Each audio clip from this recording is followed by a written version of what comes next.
Randomania. Welcome to this match of the Highway to the Threemus Zone. This is day 6 of the Lunar Table. Here we have slippery42, who has currently not played any of his table matches, going against EizanTayama, who is 1-0. Demarine, how are you feeling today?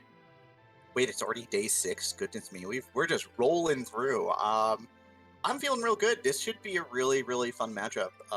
Slippery42, one of our newer runners. Uh, Let's gonna see what he's got here against probably the runner who has a lot to prove, considering his lack of prep for Football Gauntlet led him to a 2-3 record in that particular tournament, and an early elimination. But now he's on the right track with the first match being a win. So we'll see if he can double that up and get to 2-0. We do have our objectives here, as well as a Yang start. Looks like we have the normal Forge, but also we have Destroy the Super Cannon, Complete the Tower Zot, and Trade Away the Pinktail. Runners definitely be collecting a lot of key items this seed. Yeah, seeing the pink tail, which requires the hook, means we've got the double special here. You've got Forge and hook and pink tail. So Underground Axe is going to be pretty well required here, because we're probably going to have to get to the Super Cannon or have the hook. And so, like, hook route may not be quite as bad on these flags on this particular setup of objectives, but it'll still be bad. Yeah, you're a little less sad because at least you're halfway to something, but then you're still a little bit sad because, hey, those hook bosses can be awfully rude. I mean, Yang will give us some options, but I don't know if he's the starter everybody really wants to see this tournament. Since we have permajoin on, you're required to take the first character. Both runners will absolutely have to take Yang at the start. And we'll see, like, character strategy has been sort of the big thing this tournament. So kind of seeing what their decisions are on whether or not they're going to be taking characters is really going to be real interesting. Yeah, and we saw very quickly Slippery42 having a little bit of naming scheme. Demery, did you happen to catch what that was for? Yeah, that would be the characters, the enemies, the classed enemies from Bravely Default. So good naming scheme. I'm into it. Good. And so we should be underway in just about a minute or so. Of course, the runners are on a 15-minute delay. They've already been going for a little bit, but we're just catching up to their streams. And of course, we do have Maggie the Cat here on tracking, as well as Neobari as our restreamer, bringing you this whole restream broadcast on this Saturday. Well, morning for me, afternoon for many people, and various parts of different days, depending on where you are in this world. Yeah, second half of the early race doubleheader. There's a race going on that I think they're an hour deep in on Free Enterprise. So if you are watching both races, please don't spoil the Free Enterprise race. And have fun. Yeah, absolutely. Hopefully these runners do have fun. You mentioned Yonkers has a little versatility. That's often with the various claws he can equip. The Thunder Claw is a fan favorite because of all the extra damage it can do to some rude bosses like Odin or Octomam. But we are now underway. We're still going to see who handles our key item and who our possible other starting character is. We've got Porum, we've got Antlion, and we've got half of Forge to start. That's not a horrible start. I don't mind knowing where Antlion is. Getting that Adamant Rock is pretty nice, and looks like both runners are going to bank that White Mage. Hopefully, probably they're looking for Rosa instead of Porum just because of Rosa's extra HP growth. Um, but knowing of White Mage is always a comfortable thing. Yep, I mean, especially with the T Pro, the S Pro, sort of curtailing the buying of many Bacchus wines, means that getting a Berserk party going is a little harder than you might like. Yeah, you're definitely wanting to have a White Mage there for that Berserk, for illusions, because those illusions are gated. You mentioned Bacchus wines; those are gated even behind gold shops, so you have to forge to even get a chance to buy them. And hey, there's that other White Mage. There's Rosa, guarded by Mom Bomb in the inn. Yeah, we've got a little bit of divergence. Eisen avoiding Baron, which has been a play for a lot of our runners, is to avoid Baron and head directly here to the Watery Pass because of these slightly upgraded treasures. Do you want a Black Mage? We got a Black Mage. Palam's on deck in the Watery Pass. I like seeing that. Palom gives you some really nice early damage. Complete Antlion to get Ice 2. And Eisen picking up that Dancing Dagger, really like to see that too. Palom can equip that during the first fight, have some nice non-elemental damage, do anywhere between like 2 and 400 depending on the spot and the boss with that Dancing Dagger. A pretty nice pickup there, but doesn't go any farther, probably because he's lacking exit, doesn't want to take the extra time to go all the way to the back, and possibly just be really sad by a lack of loot. Yeah, I mean, again, with this sparse 60, a lot of boxes are going to be empty. The loot quality is a little bit lower on T Pro. Uh, all in all, it's a little bit of a rough show here. Seeing a flame spear there from the watery pass for both runners. Crystal helmet for EizanTayama here, along with a longsword.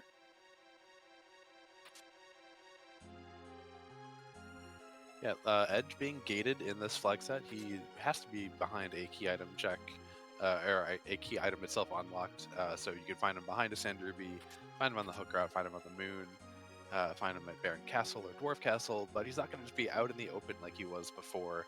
And like that Rosa is there, we don't need to defeat Bomb to get Rosa on the team. We just have to go visit Damsian. Yep, Rosa's always nice. Preferred to pour him just because of her health growth, and her healing spell growth is much faster. She gets access to Cure 3 and Cure 4 way before. Longsword's more exciting, I think, at this point, because it's 5,500 gold more than anything. Absolutely, that longsword I am definitely keeping in mind in case I see Edge. It ties. You can buy longswords once you get underground shops, but I'm not really worried about keeping it myself. I'm just like with that shuriken, thinking about what I can buy with it later. Yeah, every time I see a shuriken, the only thing that crosses my lips is, oh wow, 10 grand, nice. Same. In the group flags, it was a little bit more like, well, maybe if I find Edge, that's a couple thousand damage right away. I might be able to help clear a boss really fast. And this flag set, yeah, that's 10k. Yeah, there's no question about that. That gets converted to cash by Slippery. Eisen playing a little aggressively here. Since he took characters, he is immediately dipping through into Antlion Cave to sort of get this party started. Because, rather than sort of doing all the character checks, he's like, I obviously want Porum, and I obviously want Palom, and I obviously want Rosa, right? They're the best at what they do. They'll back up the Yang and do some damage. Speaking of doing some damage, there's a black belt shirt. That's very nice. Yeah, it looks like he's going to put it on Yang. I might be interested in putting it on Rose a little bit with some aim and those mute arrows. Charm Claw, a little bit not as effective as you might want. It does reduce Yang's accuracy, so a lot of people don't tend to equip it. Yeah, I mean, it gives you an out against certain enemies. Anything without the boss bit, you can charm. Anything that takes extra damage, like giants from Charm Claws, also. But again, it does only have a base accuracy of 50%, unlike the Empty Hand, which is 70.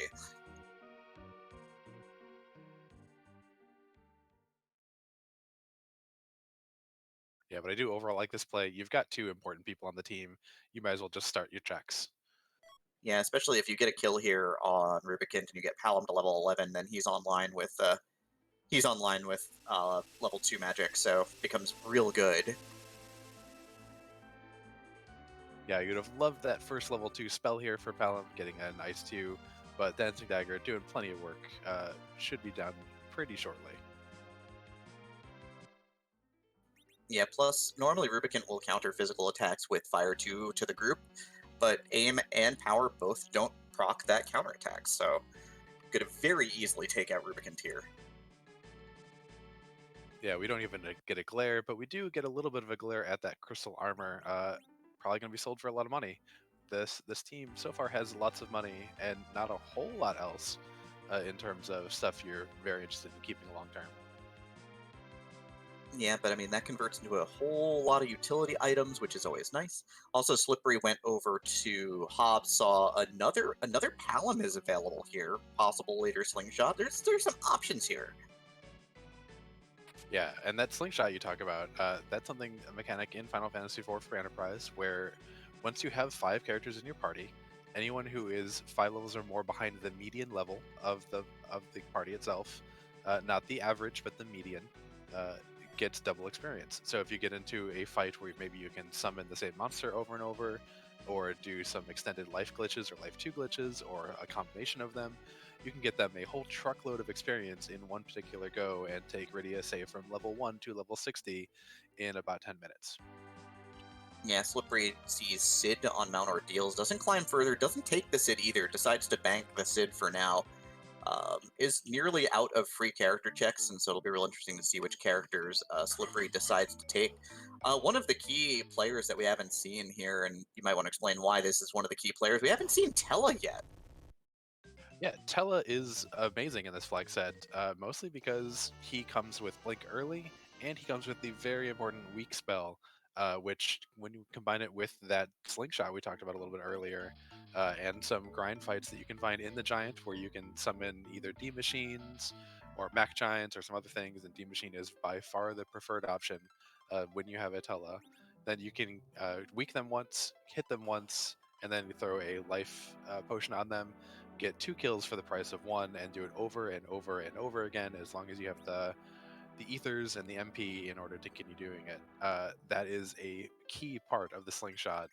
And also, Tella's kind of slow, so if you don't actually give him levels, and he doesn't need levels, he just needs ordeals to be useful, uh, then he gets to be your agility anchor later on in the game too, and that'll be really important towards the end of the game once we really start trying to maximize our party's turn utility. I mean, also, holy heck, 3 Roses, 2 Porums out there, 2 Palums, and Big Daddy Sid. This is a very mage heavy seed, a very white mage heavy seed at that. And a lot of the time on these flags, our runners don't want to take more than 1 white mage. So, like that's a lot of characters that are just dead blanks for this group. Yeah, I know most of the time I'm really interested in finding that Tella, finding 2 black mages, 1 person to throw a wall on.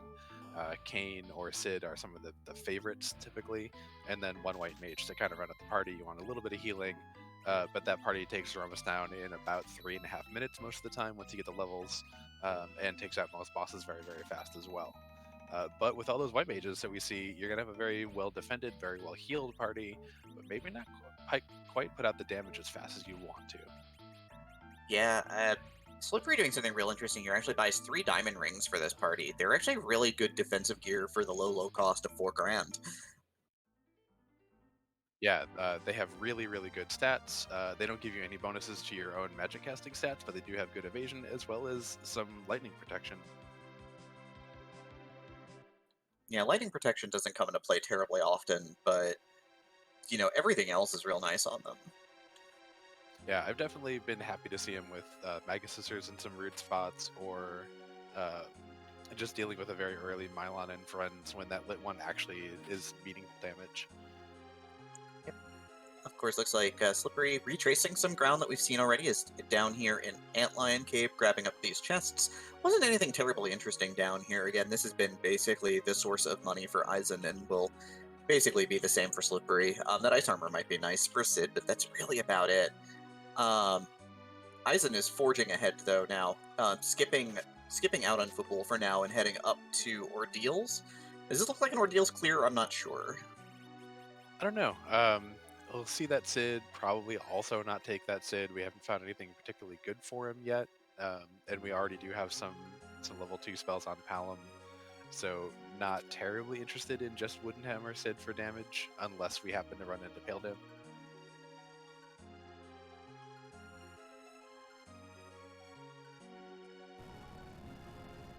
Yeah, both runners just going up Sid, going up Ordeals, seeing a Sid and saying, "Nah, we'll come back a little bit later."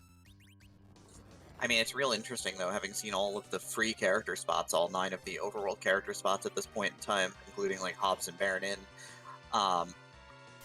and seeing Notella, which tends to raise the value of Sid a little bit more. Sid's already kind of a favored character in the early game, but Sid can equip axes, which also unlocks the Mac Giant grind in a big way for this party. Which might be your choice of way to get levels. There's an opportunity if you want to be risky and go fast here, knowing the characters that are out there, grabbing double Palom to go with Yang, Rosa, and Sid and running that party out.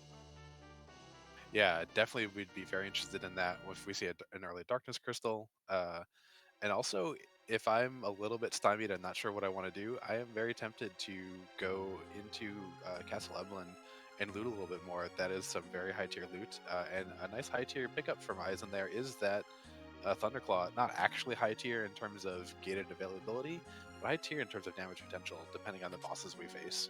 And also very key to that Mac Giant grind you mentioned.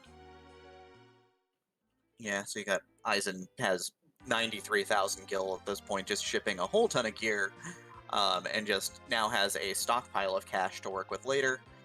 Slippery is headed over here to Fabul as well, so our runners are going to high five in the castle. Slippery a hair behind at this point in time. Yeah, but they've done pretty much just all the same checks. Eizan does have a little bit of level advantage from actually doing that CPU fight at the top of Hobbs. Yeah, and neither runner's been to Toroya, neither runner's been to Silvera, neither runner has checked in, has done any more in Baronin other than look at it on Slippery's side, so. Yeah, and with the gating of shops and stuff, there are only a few things that our runners are really going to be looking for in the overworld. Probably be looking for some mute or charm arrows for Rosa, maybe an archer bow, and then just life potions, cure twos, and star veils are the things that runners are generally most interested in overworld shops. Yeah, Eisen also cashed out for a handful of silk webs, so, helps with the magic here. Bahamut here at the football gauntlet spot, so you're going to see a Star Veil cashed out for Eisen. We're going to see a Star Veil cashed out. We're going to see a pair of Star Veils cashed out for both runners. Yeah, looks like Eisen is interested in making sure Rosa and Palom get some more levels. Young is a little bit less interesting. Yeah, the Slippery did decide to cash out the third Star Veil here on Yang as well, so is down to 1 Star Veil at this point. Keeping that in mind, Eisen's at 2. Yang dies, but whatever, he's not that important. He doesn't get any spells for leveling up. Yeah, his punches get a little bit stronger. We get a hook, so that's another half objective. But yeah, Yang's punches get a little bit stronger, but they don't get that much stronger that fast. Those 4 levels weren't going to do a whole lot for him. But that Earth Hammer, it makes it way more interesting. Also helpful for that Mech Giant grind. Eisen seems to forget that he has yet to actually go underground yet, and says hi to Sheila very quickly before not actually talking to her. Yeah, Earthhammer here, a good pickup. Some people will skip this until they actually do the Sheila 1 check, but the Earthhammer again enables quad damage hits on Mac Giants, turns Sid into a fairly nice hitter. It's also high accuracy as a weapon, so again, that's an exciting pickup. That makes me really want to go get that Sid. Yeah, absolutely. And also a little bit niche, but in case we run up into an Alt Gauntlet up on Ordeals, or maybe in the Baron Inn in the second fight, the Earthhammer can cast a light-powered Quake, does about 200 damage per enemy, and can be used to do a little bit of early game clearing. Yeah, this is very true. It looks like this is going to be an informational dive for Eisen first, though, as he takes his hook immediately, grabs the hovercraft, and he's heading to Castle Eblin. Maybe seeing if there's, with that big glut of cash he has, if maybe there's some gear improvements. You can probably find an Elven Bow down here, upgraded arrows potentially. Item shop, not terribly exciting, though. Asura and Soma drops are great, but not for this group. Yeah, you're probably kind of mentally checking on that Soma drop, saying, cool, I know it's here. Mute Dagger is kind of nice. Lit Arrows are good, again, if we do have to do that Mech Giant grind. Charmers are slightly preferred because they just do more damage, but they both do hit that weakness. Yeah, and that Soma drop, you're kind of banking on, hey, if I find him, I can get an extra weak cast out of him, get him to a nice round 100 MP. And those black belts are also a good thing to keep in mind, but not really worth buying quite yet. Yep, so far, though, I think both these runners playing very well, very safe, very careful. Again, very, very leaning towards sort of preparatory play rather than aggressive play. Eisen's early dive fueled by taking Rosa and Palom early, not a huge gamble. Oh, hi, Odin. How are you today? Yeah, Young and that Thunderclaw got a lot more interesting and useful there. Gonna need some levels out of them. But Thunderclaw and Odin name a more iconic duo. Man, oh man, that is the 23,000 hit point spot of Odin. Generally, with the low health characters that we have, surviving Zantetsuken's not happening, but, you've got the potential for, double Palom, Yang, Thunderclaw, Black Belt, Shirt, one Berserking group here, so, your output might end up being, Lit 2, Berserk Gang with Thunderclaw, Lit Arrow Rosa. You have everything you want to do that fight, honestly. Yeah, Yang has enough HP growth that he can possibly get through that, live through one Zen Tetsuken, and kind of finish out the fight during the second round. We did see a Volvalis there in that first spot on Ordeals. That's clearly not our intended way underground, but we also do already have a hook. One nice thing about that spot, it is very susceptible to magic. So some twin casts will get you through that. Absolutely not something to fear. Definitely not as bad as the back attack spot. Yep, that Earth Hammer, though, I think, as we said, drove Slippery to pick up the Sid and put Sid in the middle. Here have a hammer. Here have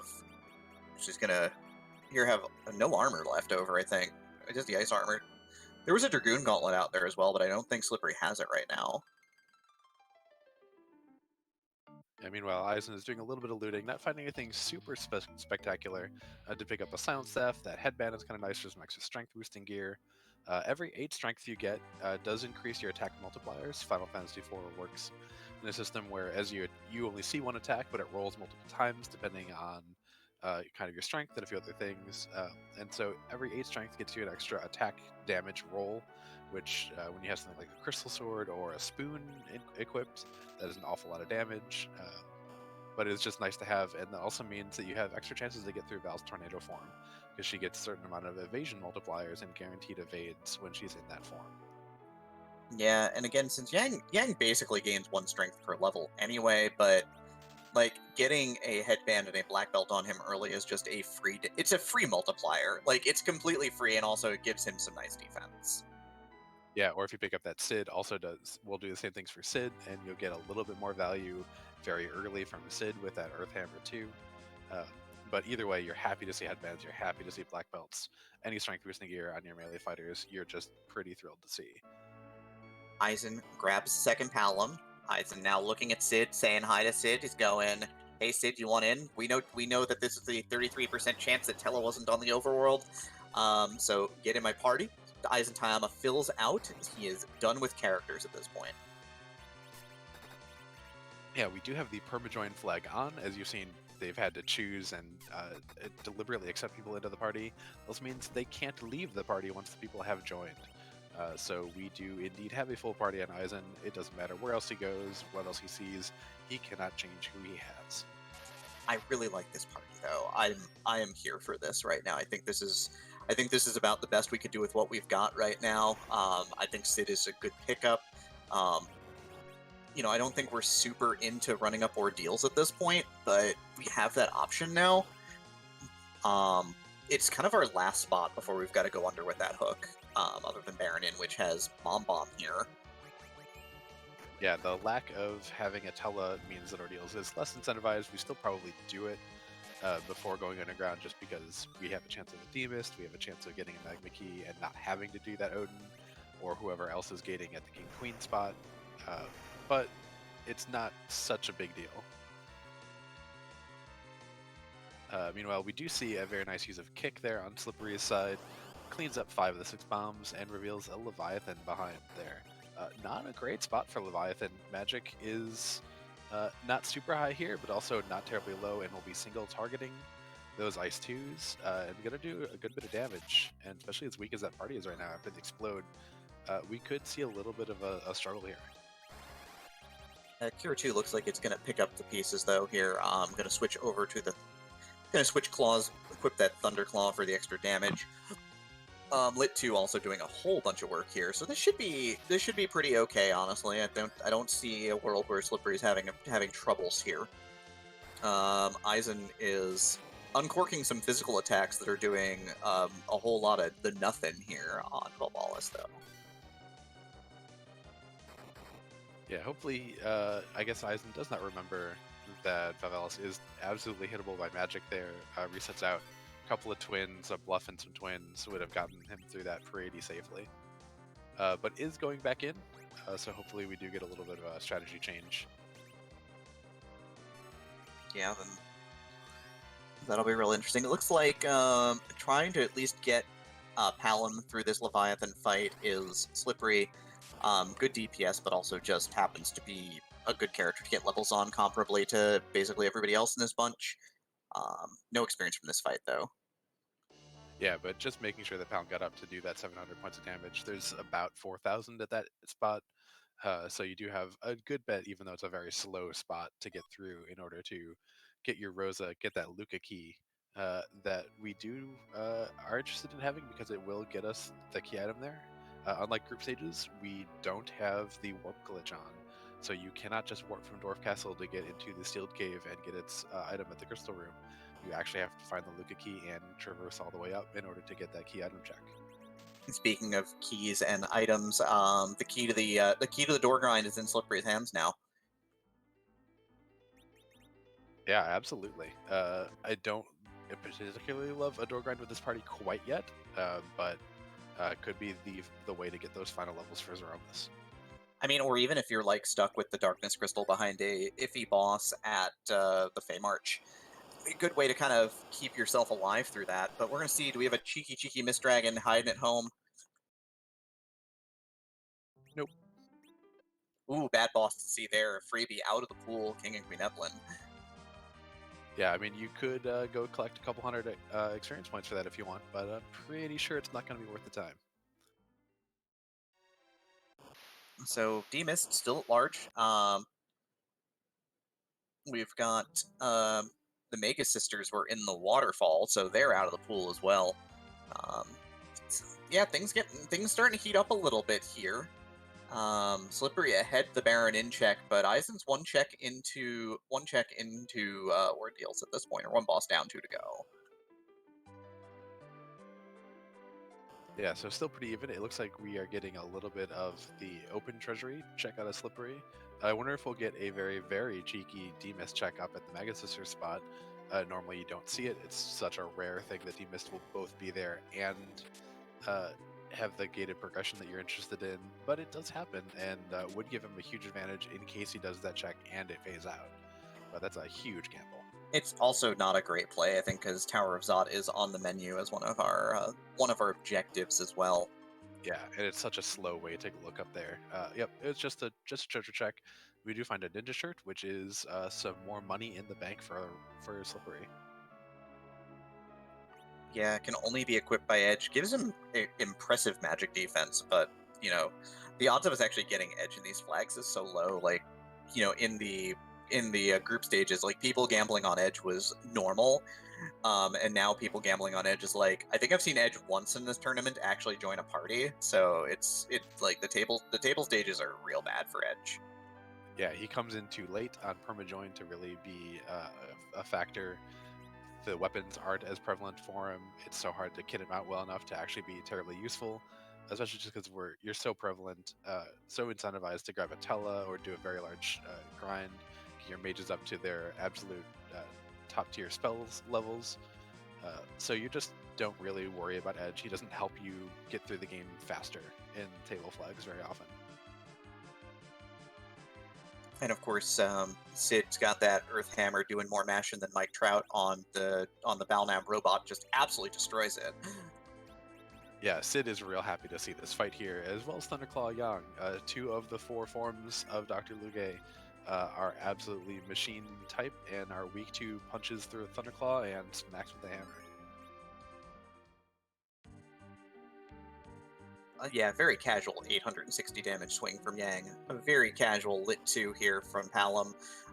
Only does 400 damage, but since the health of this spot split between the three enemies, down goes the Doctor. And Eisen's going to give us a look at the top of Ordeals, while Slippery is chest hunting here in Evelyn Castle. This is interesting. Yeah, I mean, the loot is real good in these chests. I think it's 30, 30, 40 for tier 5, 6, and 7. So you can pull some really amazing stuff. But without like a Cecil or a Kane in the party, I'm a little less interested.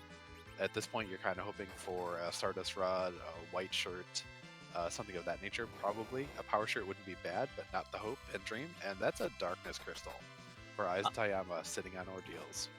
That's a big find at this point in time. Grind enabled. It might be a little sad that he took the 5th character because it does open up one character check. But you've got a Poison Axe, you've got a Thunderclaw, you've got 2 Palums, and you've got a White Mage. This is just screaming, just go do Mech Giants like right now. Yeah, if not right now, get Rosa to blink and then immediately go do them. Might be doing a trap chest or 2 in Castle Evelyn just to get to blink. Yeah, speaking of which, Slippery gets devastated by the 4 skulls and the Snail Man. Party just getting hammered to death pretty quickly. Yeah, that's not a good fight. I'm pretty much probably only interested in taking the ogre fight for the first one with this party and these levels right now. Yeah, the tough thing is that he doesn't have the second twin.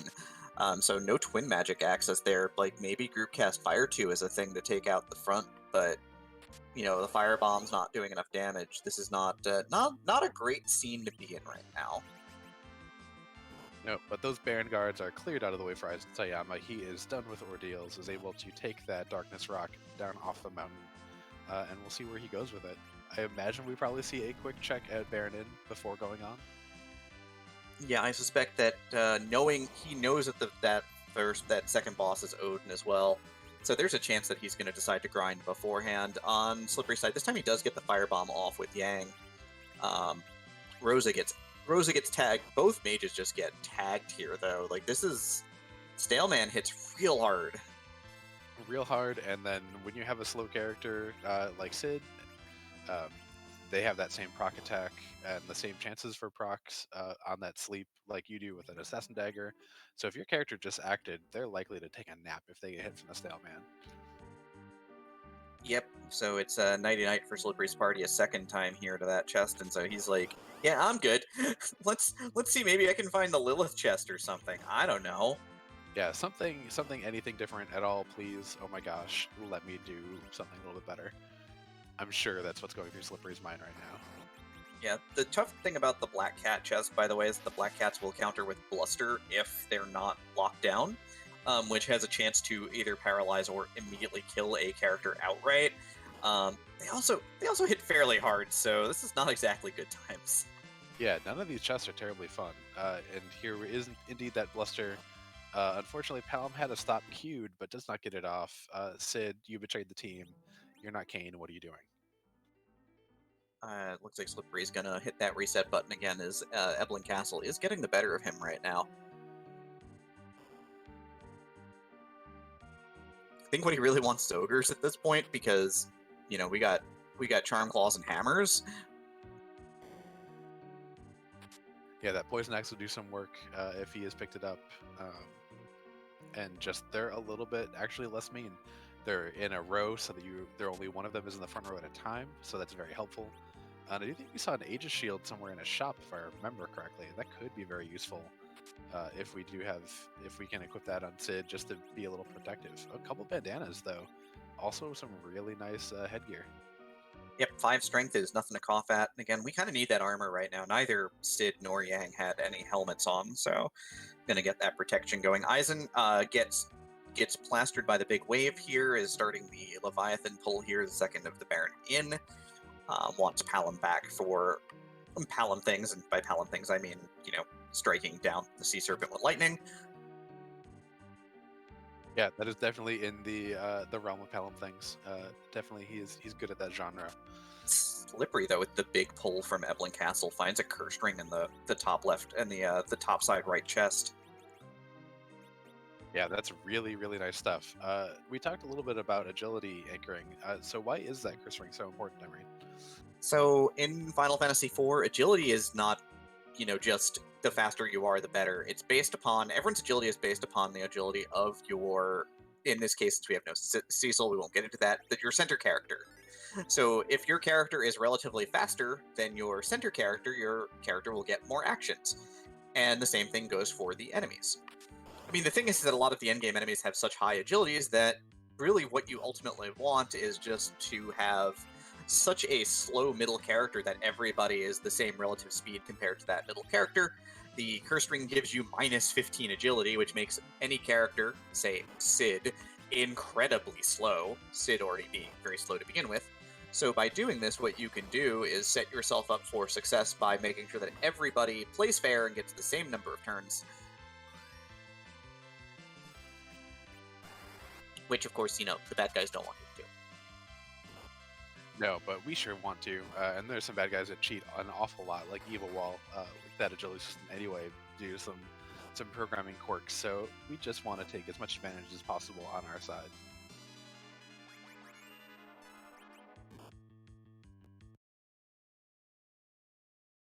Yeah, it looks like Slippery is getting just getting the business here from these boxes. Did go out and save the cursed ring though, but yeah, this is a bit of a rough start certainly. Um, Slippery not having climbed ordeals, Eisen has cleaned up Baron in and gotten the Luca key, so Eisen now ahead the full length of Mount Ordeals, all three bosses at this point in time. Um, so first real lead of the race here is finally been established by one of our runners. Yeah, I'm a little afraid that Slippery saw that Asura and decided that Asura is a no-go, when Asura is actually entirely plausible there, just because of the no magic defense. Yeah, Valval seems scary at first, but again, just pointing a bunch of level 2 spells at her will drop her in that spot pretty effectively. Yeah, there are absolutely places in the overworld you do not want to see her early. That is not one of them, though. But the back attack spot is a place you don't want to see her. You don't really want to see her at Fool. And without aim, you don't actually even want to see her at the first Baron in spot. She's awfully mean there, too. Just because her magic defense, her defense overall is so high there. Yeah, so it'll be real interesting to kind of see what these runners do here. It looks like Slippery is on Eblin Cave Dive mode now here, so gonna get the news that Odin is waiting sword in hand.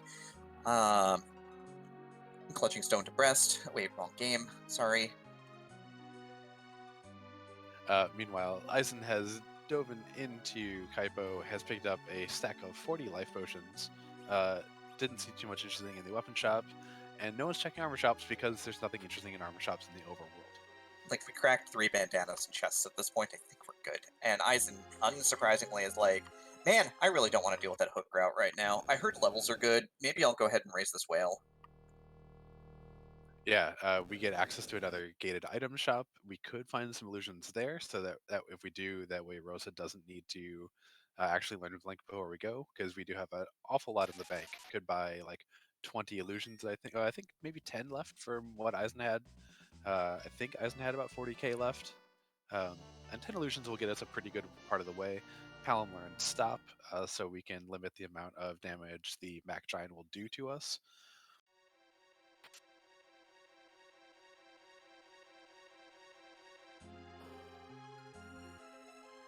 Yeah, to say that things are looking up for EizanTayama, a bit of an understatement here. If he can get his grind on, it'll be real good.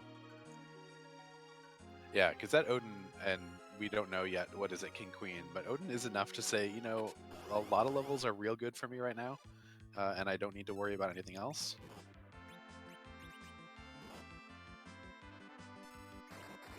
I mean, I think it's real important to remember the eternal truth of nearly any RPG, but Final Fantasy IV is real notorious for this. Levels fix a lot of problems.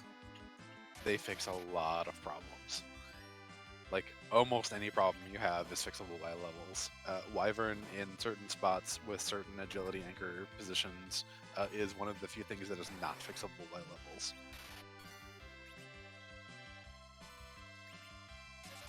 But a nice heads-up play from Slippery. Those Stalemen are weak to ice, so Palom casting Ice 2 there is the correct spell to cast. Unfortunately, they do have some pretty good magic defense, though, so not getting the full damage out of that.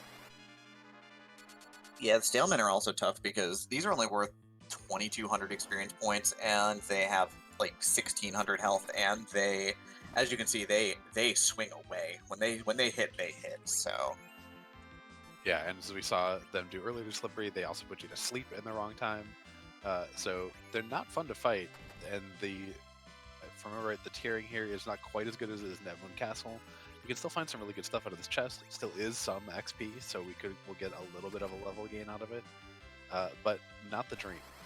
Yeah, I'd have to look it up. I'm pretty sure this is a 40-40-20 chest, but still, good gear. Like, don't get me wrong, like 60% chance of a tier 6 or 7 piece of gear on these flags is pretty nice. Yeah, it's a lot. It's worth some good stuff. It's just sometimes not always worth the time that you spend. Yeah, with the life glitch, 6,300 experience points, which is okay here. An Ether 2 potion for his troubles is kind of insulting, honestly. Yeah, not the dream, for sure. Also, he has to be a little bit sad to get that Poison Axe after doing the Snailman chest. This Poison Axe would have done a little bit more damage, to those stemmen, they would count as giants. So Sid probably could have one-shot them when he's in the middle there. A little bit more exciting if he does decide to dive deeper for the Mad Ogre chest, maybe. We'll see. Eizan is still on supply run, I believe, here. Maybe looking for ethers. We know ether 1s are here. Yep, sees him, doesn't buy him. So I'm not quite sure what he's looking for. Still, I don't remember if we've actually seen Starveils yet in the overworld shops. They are guaranteed, so they're somewhere. They were in the Teroya. They were in the Teroya pub. Slippery bought 5 of them earlier.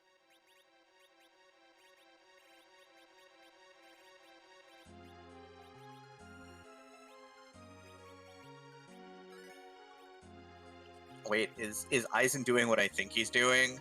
He is. He's lining up lit 1s. Yeah, so he's going to be looking for a certain 2 different formations up on the moon that have, is it grenades or bombs? I don't remember. It's not bombs. But yeah, there's he's looking for grenades. Yeah, so if you cast a single target lit 1 on the grenade, it will say, "Cool, I'm gonna react to that, and I'm gonna blow up all my pals." Why? We don't know. The code of Final Fantasy IV is a thing, certainly. So yeah, he's gonna end up reaction grinding. It looks like here potentially. Yeah, I kind of like it. It might take him a little while to find because we can't run from encounters. It's a little bit dicey. Here we got another Rosa up on the moon, so no loss for picking up that 5th character. There is no Tella to be found. Still, we could have had Yang and Rosa and Rosa and Rosa and Rosa, and I'm a little bit sad. That would have been pretty amazing. Would have memed it up pretty hard. Vanilla Mad Ogre chest here, in the bridge box here in the upper tower of Babel. We're lowering the battle speed, we're turning on encounters, and Eizan's saving the game, and now he's running in circles on the surface of the moon. And this is the encounter that you want. This is the big one. This one's worth like 24,000 experience points. Here we go.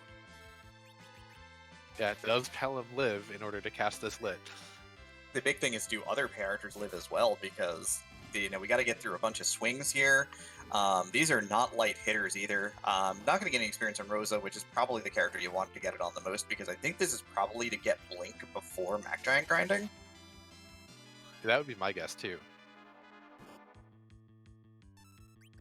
Also, a possibility that we could do, it almost gets the Quake on one of the kids, does get Quake on the other, so that could also have been a part of the reason. Ooh, a Moonveil is a real nice pickup. I didn't realize those dropped there. Wow, that's real cheeky. Yeah, so I was going to talk about how you're possibly interested in doing some fights around Baron Inn, because you can find Hourglass 1s there. We do have the Japanese drop tables turned on for this, so we can find all those really fun items like Starveils and Moonveils and Hourglasses from fights. And those imps around Baron Inn absolutely drop Hourglass 1s. It's probably not worth the time to do it, but it's definitely be an interesting play in order to fight a little bit, grab an Hourglass, go back to the moon, and Hourglass the Hairdryer's chest to get Rosa up to Blink. Like, the big thing is, though, is that Moonveil lets you make a character invincible for a heck of a long time in a grind. Like, it gives you the barrier status. It makes you completely immune to physical attacks for, like, I forget, for a long, long time. I mean, I've never seen it wear out. Ooh, there's the Charm Arrows we're looking for, too, for a Mac Giant grind. But yeah, if you throw it on, say, Rosa in that Mac Giant grind, she's never going to die. Or throw it on Sid, he's never going to die.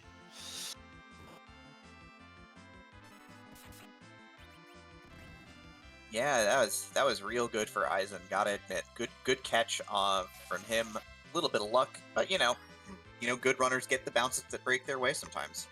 Slippery here is trying to take out these ogres right now.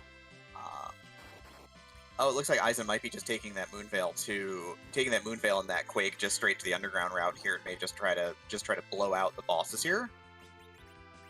Yeah, that's entirely reasonable. If Rosa, you should be able to get Rosa some more levels to get Berserk. If you can get Berserk on that Yang, you're probably going to get through Odin.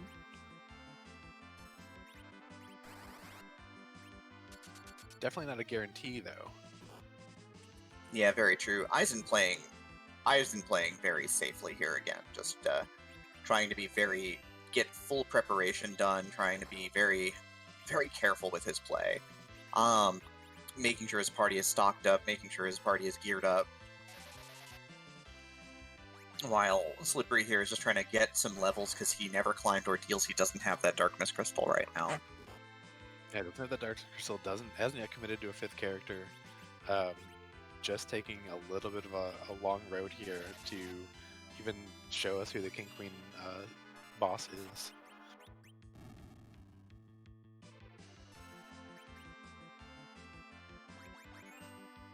But does have a stop on that last Mad Ogre, I believe, so should be able to get through this pretty soon.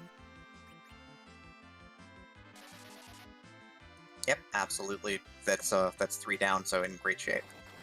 Yeah, and that charm proc from Yang is very nice. The Ogre punches himself, then Sid gets to finish off the job. There's a whole good bit of XP. Yeah, 16.5 is nice.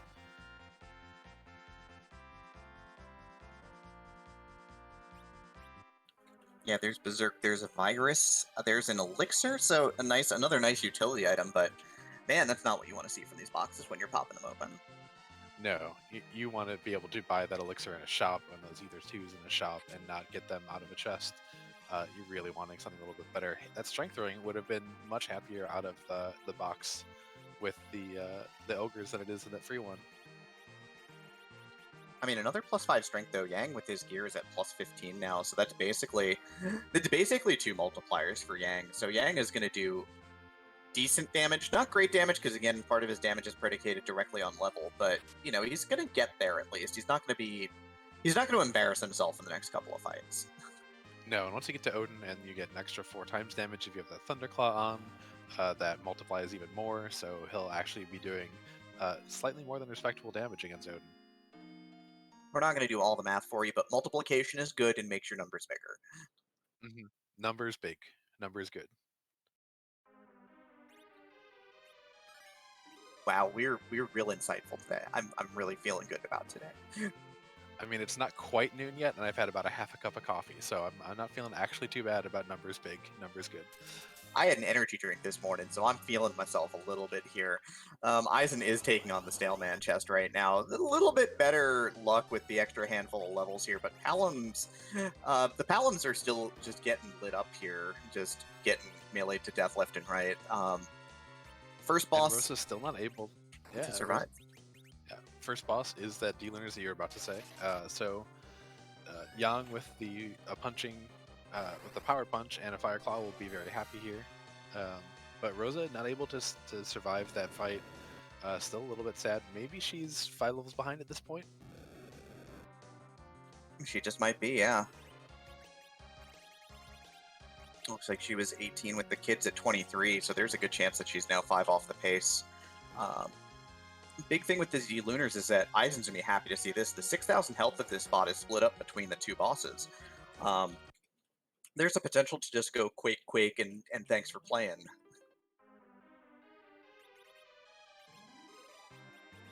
Yeah, that's definitely going to be Eisen's strategy once he gets down there. Keeps in the middle. He doesn't... I don't think he ever found that Curse Ring that was in Gazel Evelyn, so doesn't quite have that speed advantage. Palom is awfully slow also. Not quite as slow as Sid, but doesn't have a whole lot of levels either. So you're not going to get the dream of RA1 Palom just quaking those D-Lunars to death, but also not going to be too terrible. Yeah, we'll kind of see how this plays out. Slippery doesn't have Quake and doesn't have the second Palom. Power punches from Yang are going to be really handy. However, here's the big thing is that we've got to kind of get through this early. Like, the second turn is the big one, because the D-Lunar script is attack first and then use fire, which is that 20% fire damage attack that also D-Machines happen to use. The nice thing about that is that it does buy you a little bit of time where you're not getting meleeed, which, again, in the double Palom Quake strategy can just get you through the fight. Yeah, but when Yang takes a big punch at the beginning and then gets fired a couple times, is down to now unconscious, Rosa's going to cure 2 just herself at this point, and that's a reset. Yeah, both the boys just got decked, and then both of them had to hit the deck. Not much of a choice there. Eisen trying to toad strats the Mad Ogres. Mad Ogres, unfortunately, do not like to be frogged. They are immune to Toad. You're looking for size here is the dream in order to make them no longer a threat. Yeah, but Rosa keeps dying. Yeah, and I don't think Rosa would have size here normally anyway, even if you did all of the Castle Eblin chests. She maybe gets it at the end of that.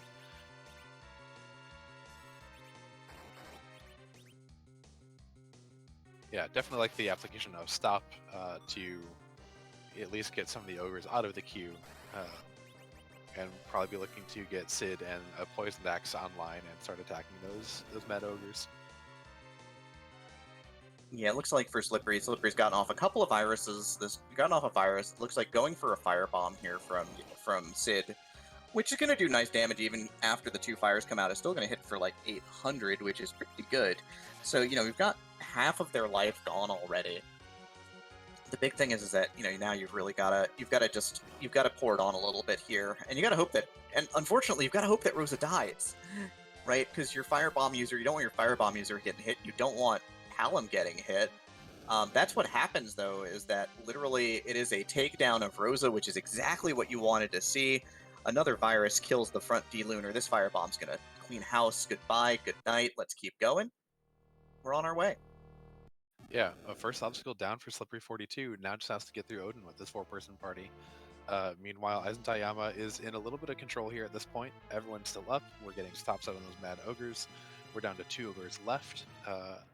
So looking pretty good for hopefully Rosa getting some experience in this fight. Yeah, having Rosa with Berserk in the Odin fight is gonna be real good. He's not getting any life glitches here though. Just did not have the life potions in the right spot, so the experience is gonna be a little curtailed from the spot. But I think it's made up for by that 1 reaction snap grind for 24k. I don't think he's put out by this. No, the kid's getting that quake early. Sid and Yang at approximately 1,000 HP a piece, and will definitely be over that once this fight's over. Slippery joins Team Safety Save before taking on this Odin. This Odin immediately takes a cut out of Sid for half his health, but gonna start trying to get set up here. Melee attacks from the spot still no joke. Yeah, not at all. And the Odin attack is going to do somewhere around 1,000 damage per character, I believe.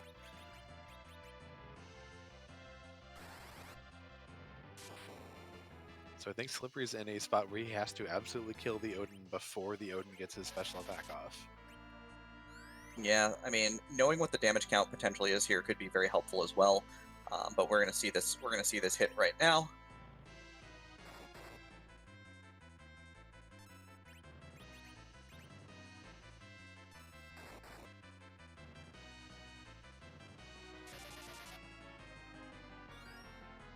There's Yang, by the way, with all those multipliers hitting for around 1,500 to 2,000.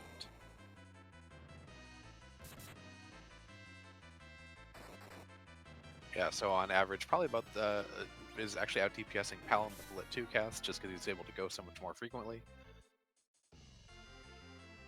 Show's over, kids. Let's go home. Yep, gotta take a nap, gotta regroup, think about what you need to do. Probably just gonna need some extra levels, might need a better anchor. You could pick up one of those base level Paloms, or throw a Curse Ring on anyone at all. Just getting a 5th character would probably help Slippery here a lot. Otherwise, the strategy here is going to be probably Curse Ring your Sid. You gotta get Yang up above like 1,200 hit points for safety, right? Which Eizan might be in line for after getting that Quake off. Is in great shape here. He does need that Palom to survive this volley. He doesn't, of course, because this is Final Fantasy IV and it's not a fair game in any way, shape, or form. Instead, just gets tagged a bunch of times by the D-Lunar, who very angrily takes out his party. Slippery is going to go about trying to get those extra hit points, though, right now. Yeah, this is a pretty good fight for it. The Blade Men are not too terribly scary. You can bluff up the virus on Palom to use kind of one-shot them. You could actually do a little bit of a mini grind, because the Sorcerer will constantly call another Blade Man to the party when both the other Blade Men are gone.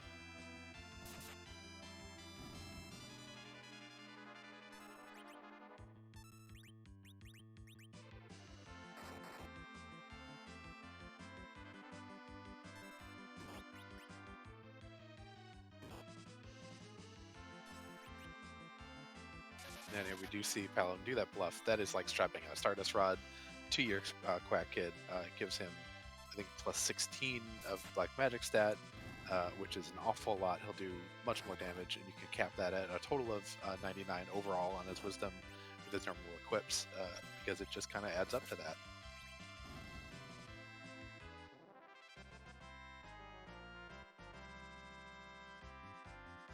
Absolutely. So Slippery is just trying to get that experience that he knows that he needs. He's going to get Quake on the Quake Kid here too, but again, that's not relevant in the Odin fight.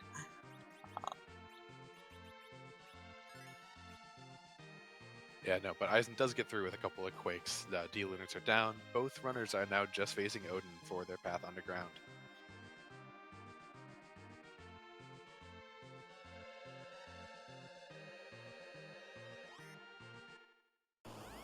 And Demarine, how far behind do you feel for either of these runners if you're one of them? You know you have some tough bosses here in the hook, but also you've struggled. It's 50 minutes, you're not underground. This is Slippery's now second time into the fight. Eisen haven't even started the Odin fight. Are you worried about it at all? Are you starting to fret and feel like you're needing to push? Yeah, I'm probably at this point in time really feeling the pressure. Like, it's almost an hour, and I'm sitting here staring at this Odin, going, oh god, I hate this fight. I hate everything about it. My Yang is at like 1100 health. Like, can I survive Zantetsuken? Yeah, absolutely. But if my Yang gets meleeed, I'm just screwed. Like, I'm in so much trouble. Yeah, and welcome in Free Enterprise Raiders. Welcome to this hook seed where both Slippery and EizanTayama are high-fiving at Odin, and Odin is high-fiving back with a mean sword. Yeah, Odin is definitely getting the better of this high five competition today. He's getting his hands in the air like he just don't care. Yeah, one thing with EizanTayama being the second into the fight, Eisen did climb ordeals. We do have a Val sitting at the Mylan and Friend spot. Slippery42 did see that Val and noped the heck out of it. Eisen remembered that Val is susceptible to magic, and a couple of twin casts took Val out. And Eisen does have the Dark Crystal sitting in the back pocket. Rosa doesn't yet have Blink, but we could eventually maybe see a Back Giant grind out of Eisen in case this fight goes horribly wrong multiple times. Yeah, as you can see, Sid survives the Zantetsuken actually pretty effectively, honestly, with a couple hundred health to spare. So, you know, the problem here is he going to set up for a lightning kill is the question here. He's got the Moonveil up on Sid. That Moonveil is doing a lot of work here. So Sid is just sitting here jamming Cure 2s right now, trying to get himself back to 1200 health. Yeah, I really like this play. It's nice heads up. Yeah, this could work out real well here. There's the third one, 1236. Here comes the Odin swing. This is number 2. The thing is that before the third Odin attack, if you get a lightning attack in while the sword is raised, you will immediately kill Odin. Like, instantly. No questions asked. He will just die. Yeah, I think, though, that move to the Elixir is going to make it so that he's going to miss the timing on it, unfortunately. With the Moonveil up, he would have wanted to kind of wait for the punch and then toss out a Thor Rage if he's got it, and he's got 20. But he was just a little bit off on that. He didn't need to actually go grab that Elixir.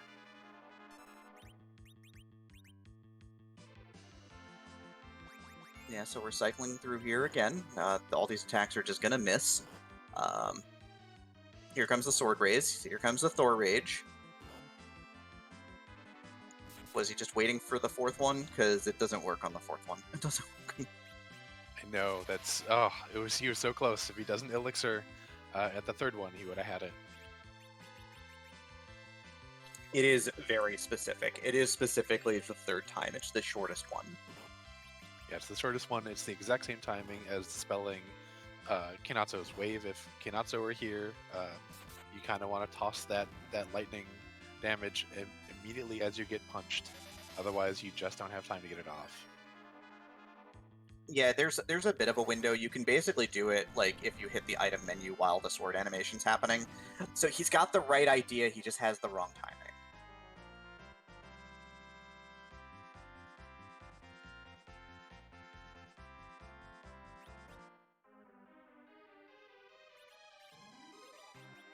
Yeah, there's the lead-off Moonveil again, so he's gonna Moonveil Sid. He's got to Cure 2 Sid here, because he can't die to the Zantetsuken, because that's just that's just pointless then. Then all is lost. I'd definitely like to see a toss of that Silk Web too, because that gives you a little bit extra beat of a time, expands your window just a bit.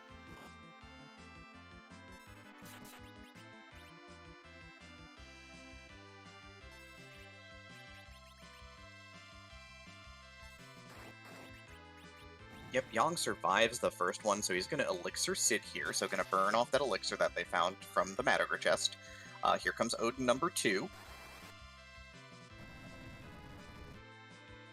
Yang takes a nap, that's okay, we get the punch.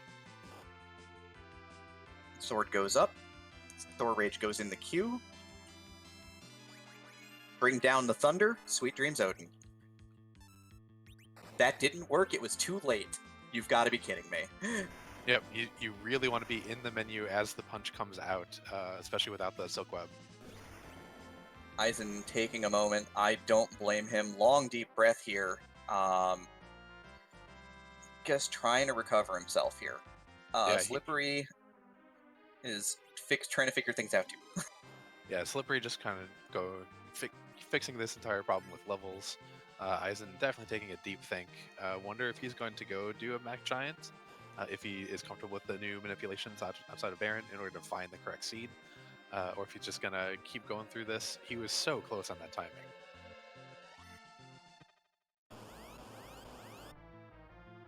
But yeah, he's out of the tank now. He's done thinking. He's back to it. Odin having a good day today. Odin's batting average currently 1,000. You can't really ask for more than that from your big hitters. Yep, slugging percentage also way up there. Definitely getting a lot of home runs there off of that Sentenkutsun attack. Yeah, Rosa barely standing a chance here, honestly.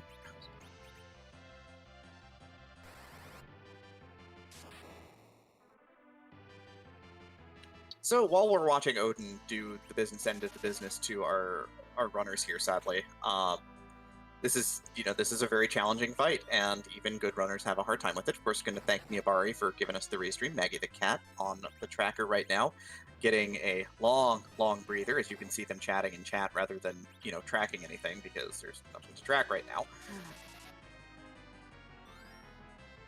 Yep, and of course, thanks to Randomania for allowing us to show so many of these matches up on their channels. They've been a great partner throughout this tournament, and especially Captain Uhu, who has worked with Scala Kitty in order to provide the great backgrounds and drops and the entire tracking system that we use here for this. Big props to them. They are wonderful partners for us.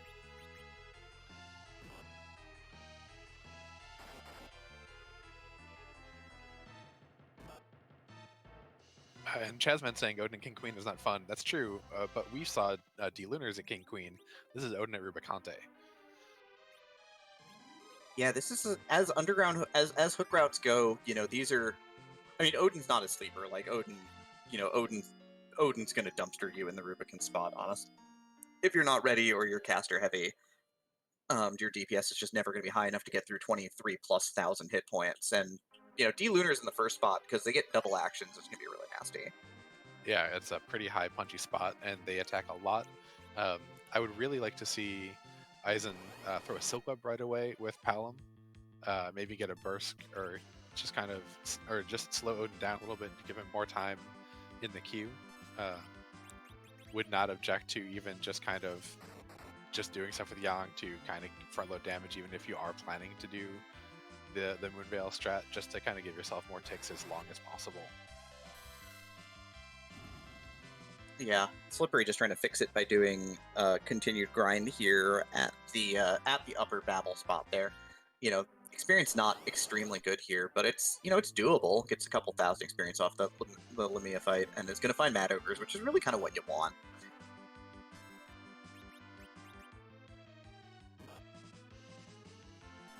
Yeah, especially with that Poison Axe that Sid has, the Mad Ogres are definitely the correct choice. The thing you want to see. They're good XP. And here we've got, again, Sid down as the last person. Gotta throw some Cure 2s. We do have the Moonveil up. That barrier status will last throughout as long as Sid's alive.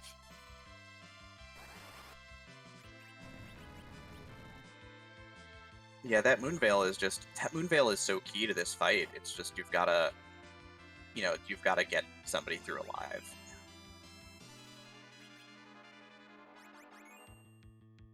Yeah, Eisen once again taking a bit of a regroup, staring at that select screen before going back in.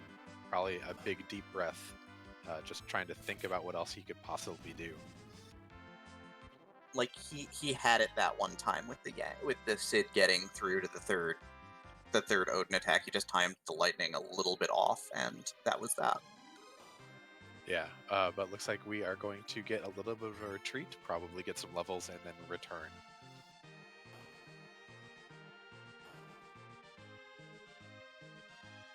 So 10 minutes ago, we were talking about how behind each runner must feel.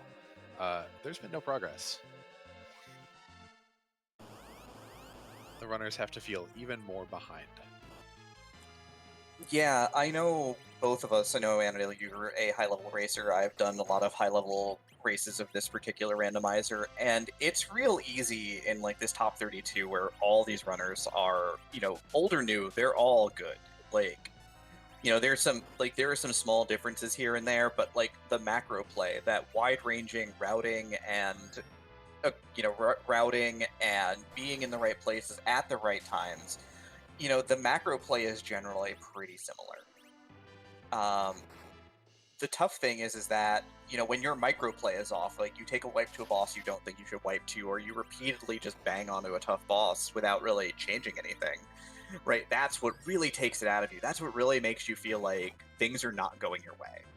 And when that happens, that's really what makes you feel like you're gonna be way behind. Yeah, and as you start getting that little bit tilted, you start, and since Eisen was so close to getting the Thunderstruck Odin, and he missed it, he probably is now starting to really doubt his memory of the script, which now means he's just going to entirely redo his plan. This is probably a back out to a Mac Giant grind and/or Castle Evelyn levels for items out of those chests. Yeah, Slippery with the extra levels, his Yang is hitting for like over 3,600 when berserked, because you get that extra 50% attack power. That Yang is hitting incredibly hard. He's just trying to brute force it now. He's just trying to say, look, if Yang is berserked and he survives enough hits, it doesn't matter. Right? He just needs to get through, like, it's got to be like a Zerk and a blink pretty quickly on Yang, and then, maybe Yang just gets through this and just brute forces it. Yeah, I might be hoping to also toss that elixir on Yang. If you can get Yang and Sid through the first Odin attack, and then Sid is able to throw an elixir up on Yang, then you probably actually are through. Yep, Eisen is done with banging his head on the wall. He has decided it's time to go get them levels. So he's going to count some steps. We have a grind chart in the Discord. I guess that step count he didn't like, so he's going to reset again and start over and try and get a different count.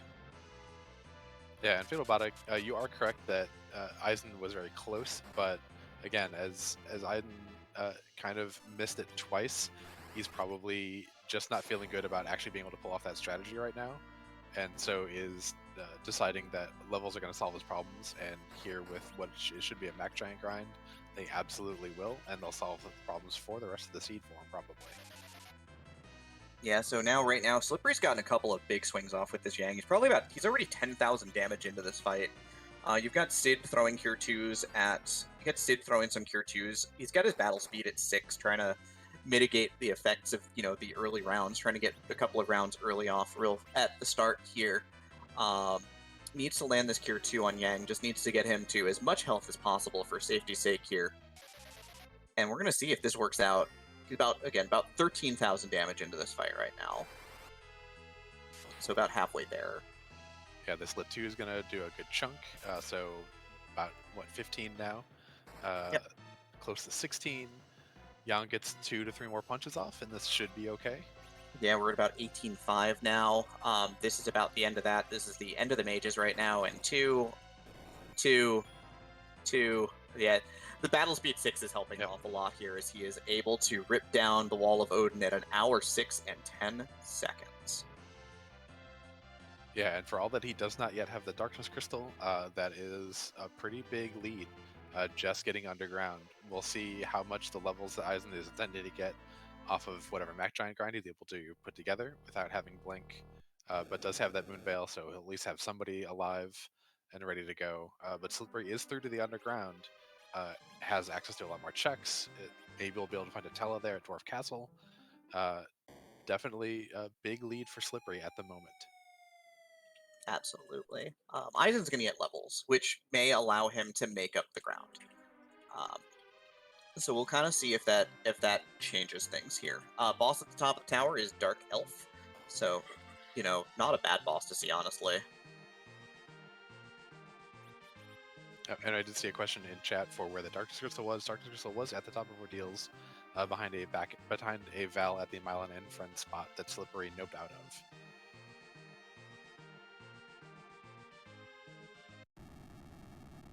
Yeah, if the pass is on the moon, that means that Slippery would have to eventually make do with climbing the mountain anyways, but we'll probably do so fairly easily with the pile of levels, and Yang has plus 15 strength and gear at this point, so would probably be pretty academic at that point. Yeah, at this point, that Ordeals is not a problem. It never really was a problem, but you should feel very comfortable for doing it now. But I think Slippery at this is also assuming that, or if Ordeals has progression, he's probably lost for how long it's taken him to get underground. At this point, you kind of have to assume in the tournament that your opponents aren't making the same mistakes that you did. And Eizan is finding a single Mac Giant. This is not the dream. He might have read the chart a little bit wrong. Because when we've been talking about the Mac Giant grind, we're looking for a single searcher fight at that level that will repeatedly summon Mac Giants when you hit it.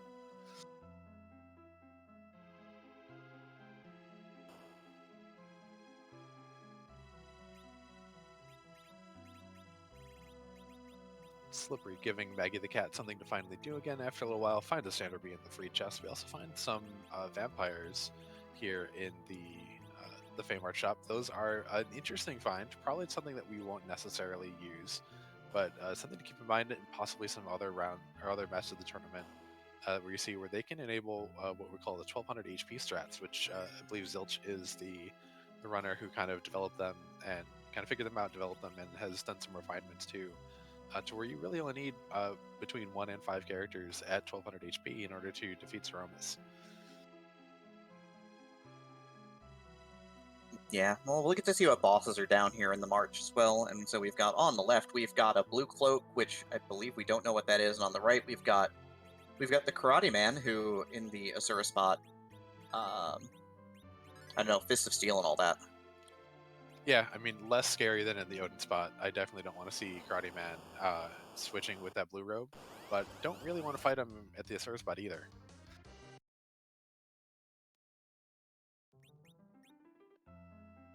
Yeah, that's an alt gauntlet. I don't want to do that either. Yeah, especially feeling like, oh god, I got underground at 67 minutes into the seed. Who? Like, Gauntlet's doable there, but, like, Quake's not useful in a couple of those fights. A couple of those fights are just sorcerers. The interesting thing is that you can get the Clapper grind there if you really want it for free. Yeah, that is on the table. Not something I actually am interested in doing very often. Or but ever. that Elven Bow is, yeah, that Elven Bow is a nice pickup for Rosa though. Also able to back row Sid. So the team shaping up a little bit more for Slippery. And Maggie the Cat pointing out the Diamond Ring Thunder Resistance that we talked about earlier actually suddenly becomes a little more useful because the blitz attack from those clappers no longer terribly dangerous.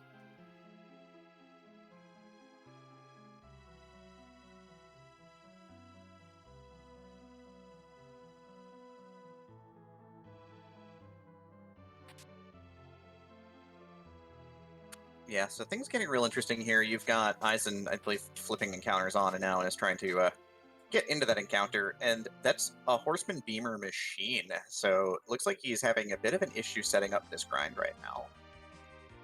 Yeah, I know the first time I tried to use the charts that Twisted Flex had put together, I read them wrong and had not actually been doing all of the extra fights outside of Baron that I needed to. Also seen people not remember to turn encounters back off as soon as you get out of the last fight outside of Baron.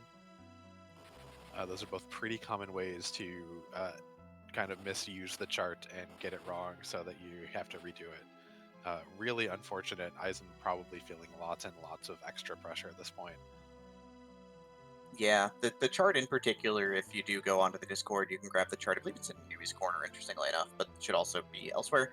The chart is very specific about how it works, which is it will give you a number, which tells you how many encounters you need to take outside of Baron after your first encounter. So if it says 0, you kill the encounter that you're in, and then you stop, you turn off encounters, and you go directly to the stomach. I believe it's the stomach, and then pull an encounter, and it will be the proper summon. If it says 3, then you don't count the encounter you just took, take 3 more encounters after that, and then go up to the giant after that. And then there are some other squares that have multiple numbers on them, and those I treat as reset squares because I don't have time for that. Because some of them are like, take 80 extra steps to determine what encounter this one is, and I'm like, nah, that's an X.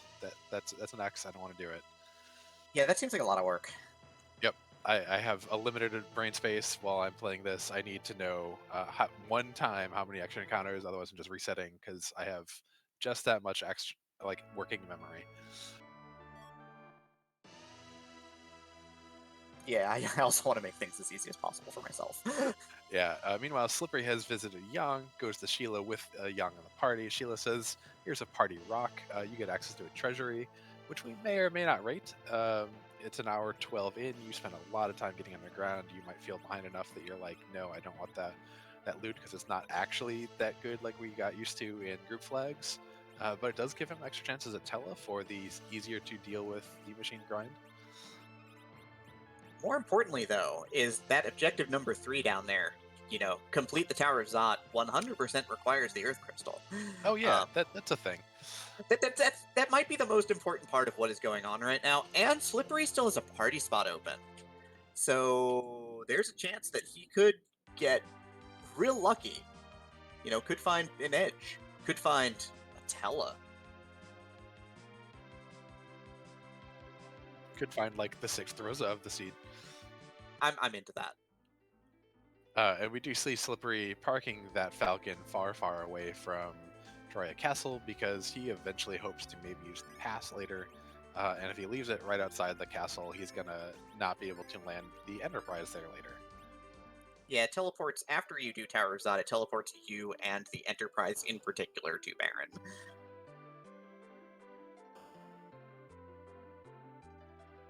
Well, looks like we are going to play our favorite game. Demery, do you want to call it in? Yeah, I guess it's about that time to figure out whose butt we're going to kick tonight. Wait. Yeah, a little early for that game. Damn it! Oh, so bad at this. Great! Wow! Looks like we're going to raid that treasury.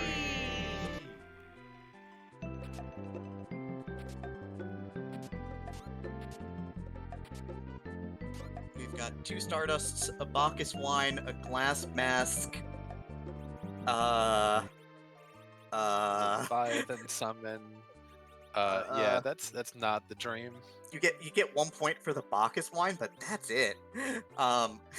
You get nothing, sir. Good day. Yeah. Someone had some fizzy lifting drink and did not actually sign the correct release. Meanwhile, Eisen still has not signed the correct release to find the Mac Giant grind.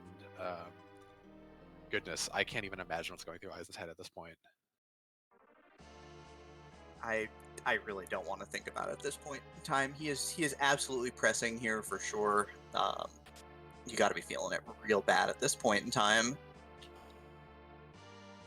Yeah, Slippery still evidently does not feel comfortable with the loot situation for the team. Checking some of the trap chests here, or checking maybe for that flame dog up here in Zod. From those first 2 chests, it's not a terrible idea because they're not too far away.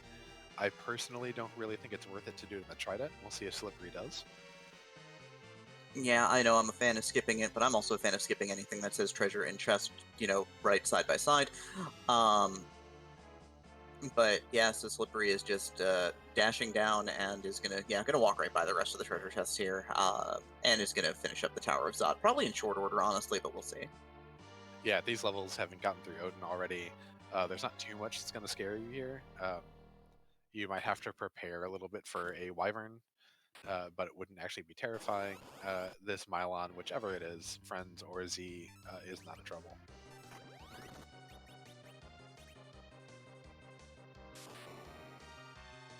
Yeah, I think the big thing is that the friends will have a lot of health, honestly, at this spot. I mean, you're taking the 3 Mega Sisters' health and splitting it amongst um, the 5 targets here, and the gas get the lesser part of it. But Quake is Quake. Quake's a good spell. Yeah, Quake doing work, clearing out the gas. We're now just down to Mylon throwing a couple of punches, throwing a few lit ones, but not anything threatening at this point. Yeah, Slippery is about to, with that back row glitched over axe, and probably a virus here is going to big flex on Mylon here in just a second.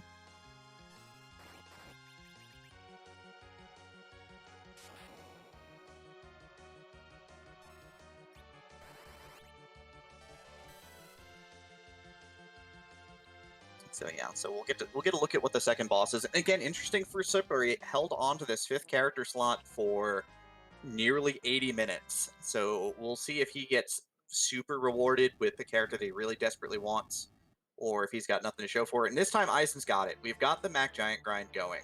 He's got that Moonveil on hand. He's looking at it. He is hovering over it. He is going to pop it on Yang here.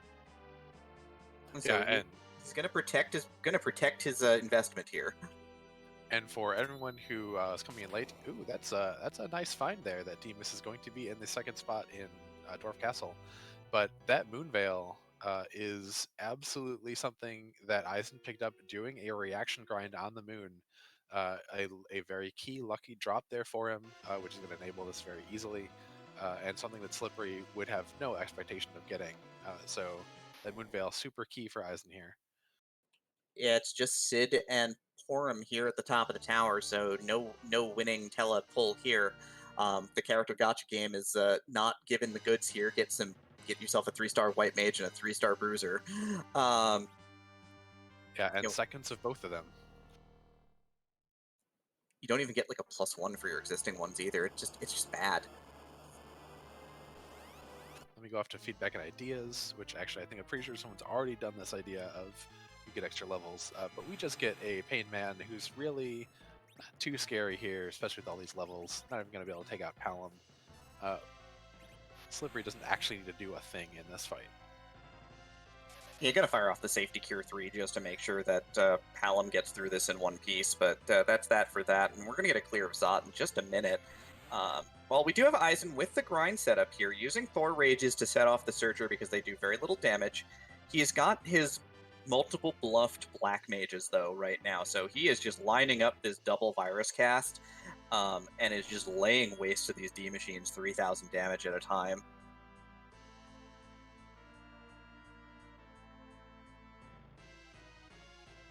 Yeah, I'd be. Yeah, looks like he's going to be able to get through it with only taking one punch. Hopefully, if Yang's able to, I would have probably like to do just a single, a normal punch with Yang instead of a power, since you're getting approximately 6,000, 7,000 from those kids. Yeah, I mean, Yang's not doing quite enough damage without the power punch, though. And the party order is that Yang is going before Sid, which is kind of throwing things off at least a little bit here. So, but Yeah, but we're in the grind though. we're in the grind. Only took one punch. Getting a little more bluff. Hopefully, those kids can combine for a little more damage, and we get a Baron key. And conveniently enough, we're right in front of Baron. Yeah, I definitely don't hate that if I'm Slippery. Complete my first objective at an hour 20, get another key item, keep following that chain, have a chance at a shop with some goodies, but we already found a cursed ring, so we don't really need a whole lot left in shops. No, Slippery should be pretty done with both shops and treasure chests at this point, I suspect. I don't think there's really anything that's going to be super tempting at this point in time that this party really wants for, other than levels. Looks like we're through about 3 cycles of Mac Giants here right now for Eisen, so even if he cuts it short, which you don't want to do, but again, using Thor Rages to do this is really good because again, it only does 1 damage, so you don't have to worry about accidentally killing the Searcher. You just need to make sure that you cut off things with the Earth Hammer or the power punching Yang on the Searcher a couple of times to just do immense amounts of damage to it. Yeah, and hopefully we have enough magic casts and maybe Ether's still in the bank in order to throw a stop on that Searcher too when we're ready to be done with this fight. Just so that you get that extra protection so that you don't continue to summon extra Mac Giants that you don't really need. Yeah, it looks like we got about 4 more virus casts on point for both of our white mages here, so we should be a-okay.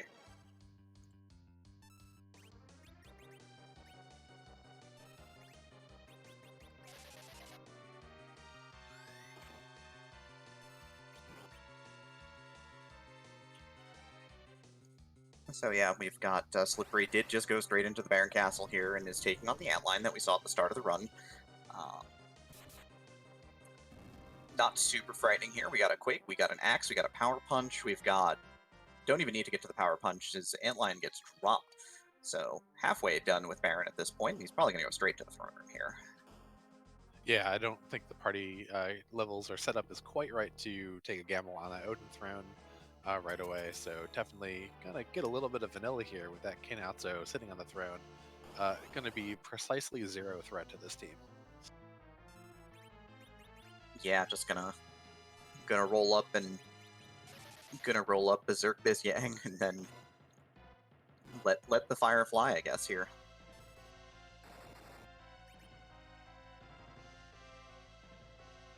Yeah, I think Yang has both Ice and Thunderclaws on.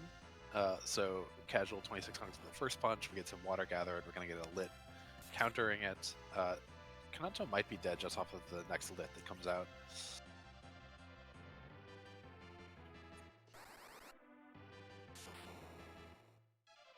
Yeah, even with the water going away with going into the shell, it won't matter because Yang is just doing Yang things right now.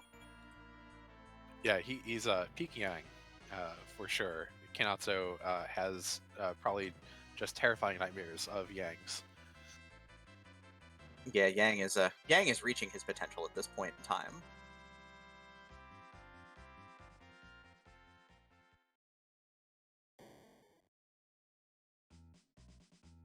Now we're starting to see a lot of sweat drops on characters on Eizen's side. I wonder if we'll soon be kind of calling an end to this Mac Giant grind just in order to take these levels in a run. Meanwhile, Slippery gets another Rosa, says, Rosa, it's great to see you like for the 6th time this seed, but why don't you go back to the Tower of Wishes? I'll maybe find you later. It's clear that when Nirari rolled this seed that he knows what I wanted. That's right, I wanted white mages. Yeah, pandering to your Eastern team is a good value and a restreamer.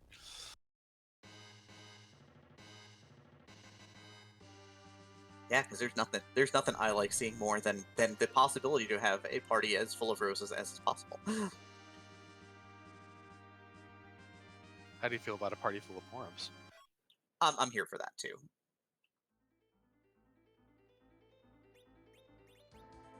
Well, Spoon is a key item, so that does put Slippery to 7 key items, getting closer to that 10 key items to get double experience. Meanwhile, Eisen is... This is going a little bit south for him. Yang with that Moonveil is totally safe. So all we have to do is make sure Yang stays alive and clears out this Mac Giant. We can kind of reset a little bit. No, he's just summoning now. He's taking advantage of the fact that the Yang can't die. Yeah, I was thinking maybe he would decide to kind of take this experience and run, even if it's not the full bit, which does hurt a little bit if you ever do decide to do that. Meanwhile, we get a nice, easy Dolls fight. I think maybe just a Quake does it, but definitely a Bluff and a Quake absolutely clears these Dolls out. Looks like gonna also Berserk Yang here just in case, but yeah, it's just gonna cast Quake here. Just gonna let it fly.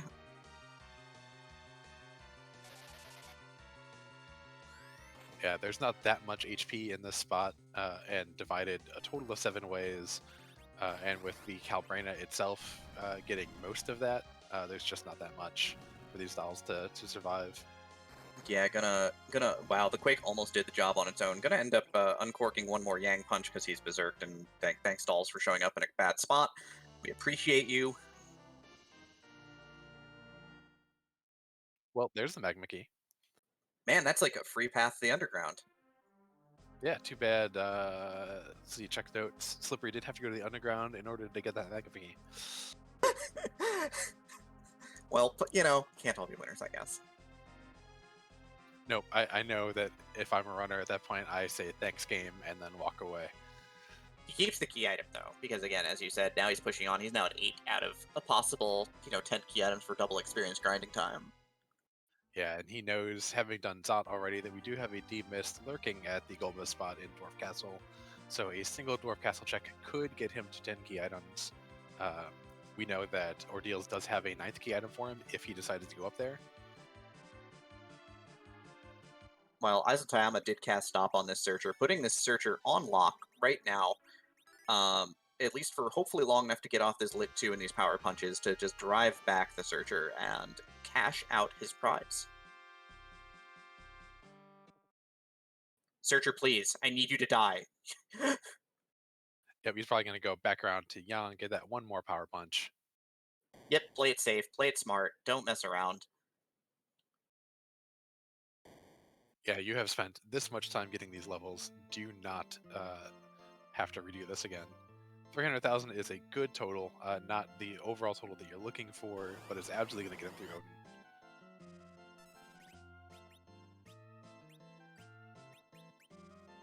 Yeah, I don't think anybody was in slingshot range here. It looks like everyone's gaining about 17 levels from this. There's 18 on Rosa. So, again, gonna get you your big spells, gonna get you a big pile of health. So, double lit 3, cure 4, Yang getting 17 levels, which is 2 assured multipliers plus all that extra attack power. And he immediately goes into his menu to turn off encounters. So, his party's around level 40 now. So, Eizen's got to be feeling at least like he's got to be feeling pretty bad about how kind of things have played out, but at least he's got enough power on hand to sort of drive through this part of the seed here.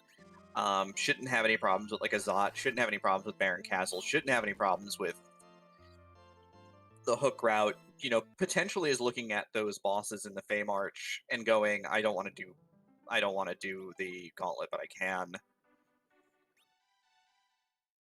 Yeah, and looking like he's going to take the gamble to get those levels and then go to the moon. He does have levels to do pretty much clear the moon. It's going to be a little bit slower than you might really dream, but I think as a runner, this is a very reasonable call to hope for one, a magma key up here on the moon, which we unfortunately know is not going to happen for him. But also, you might as well leverage the levels that you just got. Yeah, I love this play. I'm here for this right now. Like, things have not been going right. Maybe you just gamble the moon, right? Like the big thing is that we know the Earth Crystal does require underground access, right?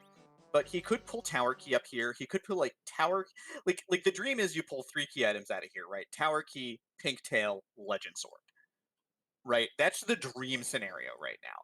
But that's Yeah, kind of the scenario that you need at this point. absolutely. And you feel that you have to feel that your opponent got underground at least half an hour ago, even with as rude as that spot is.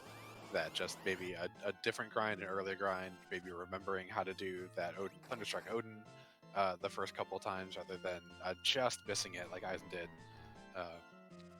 So you're feeling very far behind, so you just have to absolutely gamble that those levels that you just spent 15-20 minutes getting will be able to get you something up here on the moon. Meanwhile, Slippery does find Plague here at the Calbrena spot. I believe it's taken 1 reset already, because if you're not quite prepared for Plague and don't have a couple of the strats down, Plague is kind of mean. Yeah, if you don't get a character dead fast enough, then you can get absolutely wrecked by this boss. So this time decides to kill off the Rosa during the fight. Now is going to let the Ice 3s and the big punches fly here. This Rosa coming back up will cause a count to be recast, which will keep everybody alive, and that should be more than enough to get us home at this point on this fight.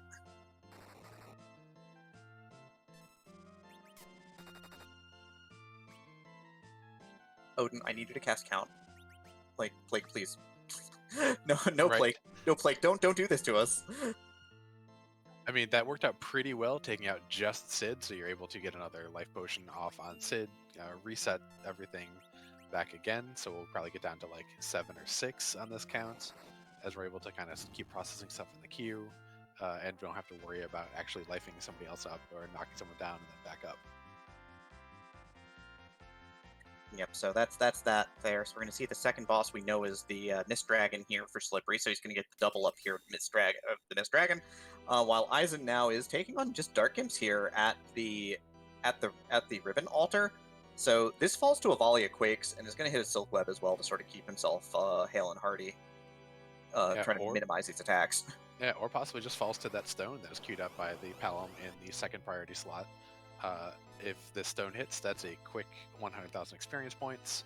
That sure is. That's the fastest 2-key item check in the West. Isn't, like, the lunar core kind of southward, though? You gotta go down. I mean, you're not wrong. Very happy to see that rat tail, though. That is a free key item check also. The ribbon is some good defense. Eisen not displeased with that. Also, if he finds Evil Wall, it makes Evil Wall 100% free, because as long as you can get to the crush phase, ribbon gives you instant kill protection, which means you won't die, and that's pretty cool. Yeah, very cool. Also, that party is creeping up into the lower mid 40s, while Slippery gives the D-Mist a bit of a cold. Virus takes out D-Mist. We get a spooky hand. Perfect for October. I love the spooky hand. It is the best. It's 100% the best hand. Like, this isn't even, like, an opinion. You can't actually refute that. Yeah, I mean, you can have an opinion on whether back attack Odin or back attack Yang is the best back attack, but you don't have an opinion on the best hand. It's spooky hand. What do we get for summoning the spooky hand? We took a ring off its finger. I mean, once again, I'm questioning Dwarven fashion choices a little bit, but I guess a ring is the closest, is a pretty reasonable fashion. Wearing a ring around your neck is completely normal. Like, that's a thing that people do all the time. That's true. Like, I'm not even questioning that.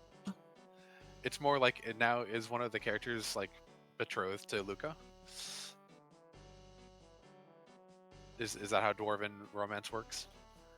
I don't know how Dwarven romance works. I just know that, you know, we've got a Mist Dragon check potentially coming up for Slippery, and we've got Octomom here for Eisen from the White Spear altar. So these hits, you need 3 hits to remove a tentacle, and then 2 afterwards. We'll keep removing them, which will slow down this Octomom to the point where, you know, again, Lit 3 will turn it into a pile of calamari on the lunar floor. Weak against lightning, strong against holy elemental. Just a heroine robe, not what you wanted to see down here. If you're Eisen right now, I don't know how your stomach is at this point. I'm reaching for Pepto-Bismol. It's very upset. You're also cursing the game, because if that heroine robe is maybe the prize behind one of those trap chests that you did earlier down in Lover Babel or Cave Eblin, you're probably through Odin already, because Rosa does a lot of damage with that. Rydia's mother just gives up the goods of a sort. You know, Rydia's best weapon, the Stardust Rod, in hand. Gonna end up strapping this to one of the twins here, because, you know, we need that plus 15 wisdom. It's real good, but nothing of note here for Slippery yet. No, so we still have a Darkness Crystal available that we know, but Slippery doesn't. We do have a Wyvern there, taking up Ogopogo's spot. We're leaving that behind. We're leaving that behind. Yeah. Yeah. That's a hard nope. We do know that there is a curse ring available in Castle Eblin in a chest, and not a trapped one, but Eisen does not know that. Slippery is the only one who picked that up. That Wyvern gonna stay there for a long time for Eisen. So Eisen, of course, you know, unsurprisingly looks at that Wyvern and goes, yeah, I'm never doing that. Let's hope that there's not a key item I need behind there, because otherwise my day is done. And is instead going to go to the Wyvern altar and probably beat up on a much easier boss here. Yeah, and Moonblaze Wolf in chat asking where Earth Crystal was. Earth Crystal was at Sheila 1, so Slippery was able to do that fairly early when Slippery got underground, but that was still like over an hour into the seed by the time you got there. Meanwhile, we do see the return of Valvalis up here on the mountain. Yang only punching about 600 though. That's, you know, just gonna make him a little bit sad. I mean, it's better than 0. I mean, it'll only take like 5 or 6 punches to get through this spot, so he doesn't really have to really concern himself with anything, and he is going to get the reward that he wants from this, honestly. He's going to get a Darkness Crystal. Yeah, and a virus and a half is going to be just plenty.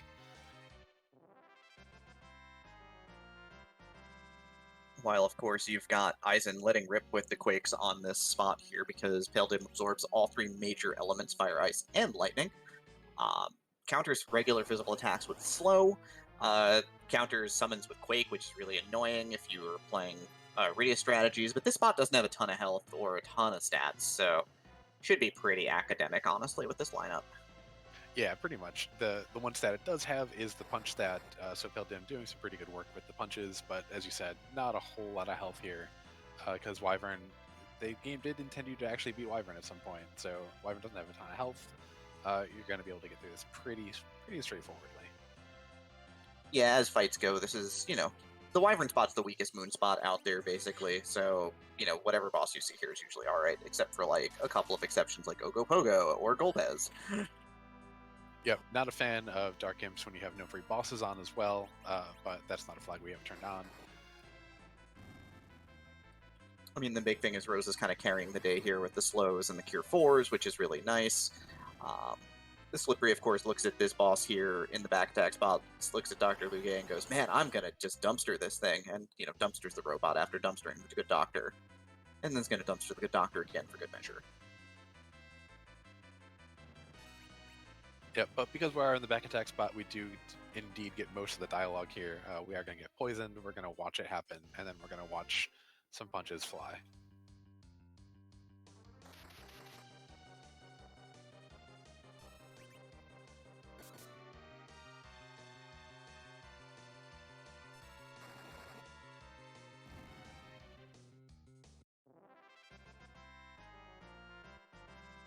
Yeah, Rose is going to just keep herself alive here. Again, while the damage continues to pour out from this team, with the extra slows on Pale Dim, this shouldn't be a real problem. This fight should go... Again, this fight should be going pretty well here. Slippery is going to take the safety save before the boss in the Lunar Altar here. Which maybe is just a bit of habit.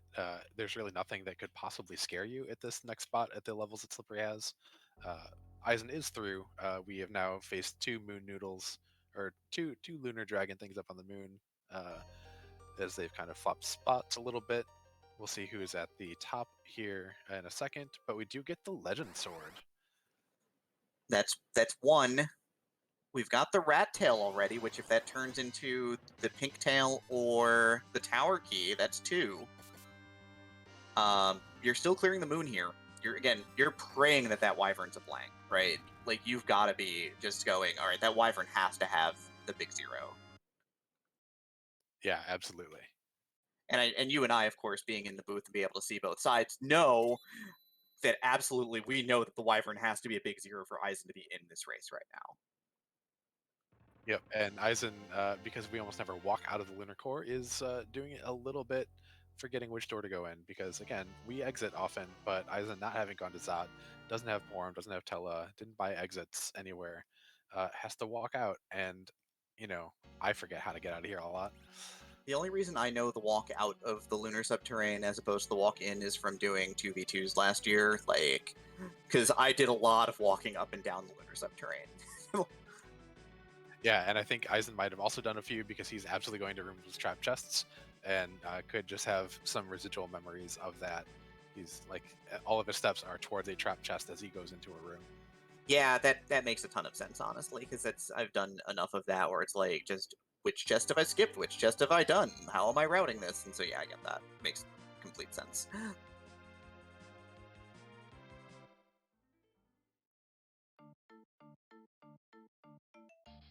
But Slippery with Darkness in hand is going to catch it in and summon the big whale.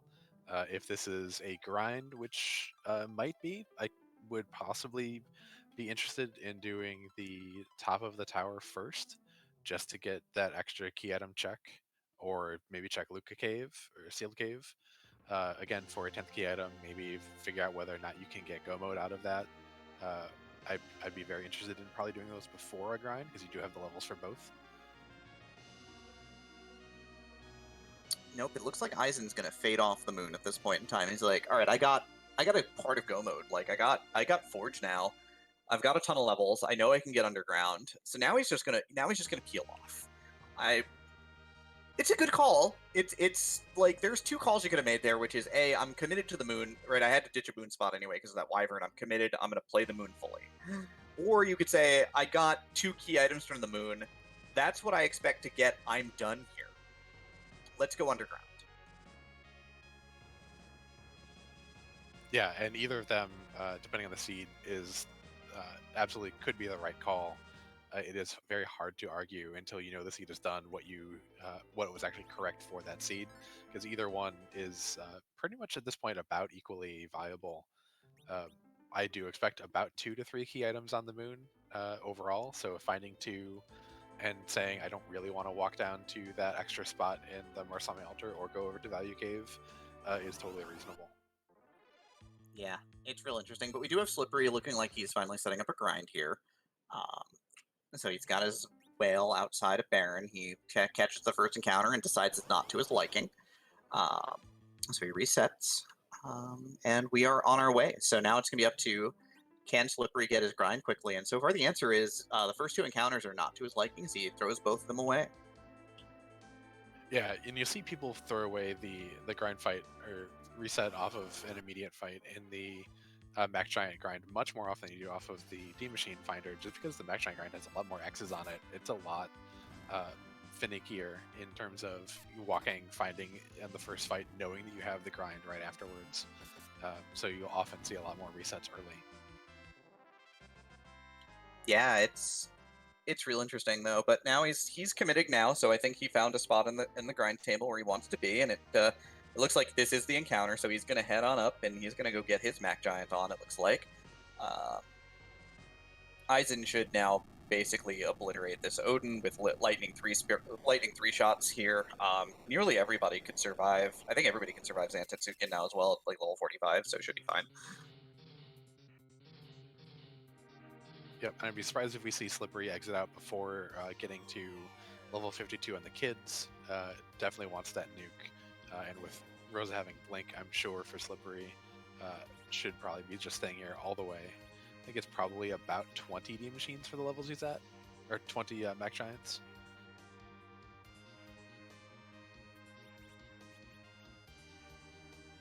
Actually, maybe looks like it's about the mid-20s overall, so maybe like 13 or 14 plus 13 or 14 life glitches should get him there.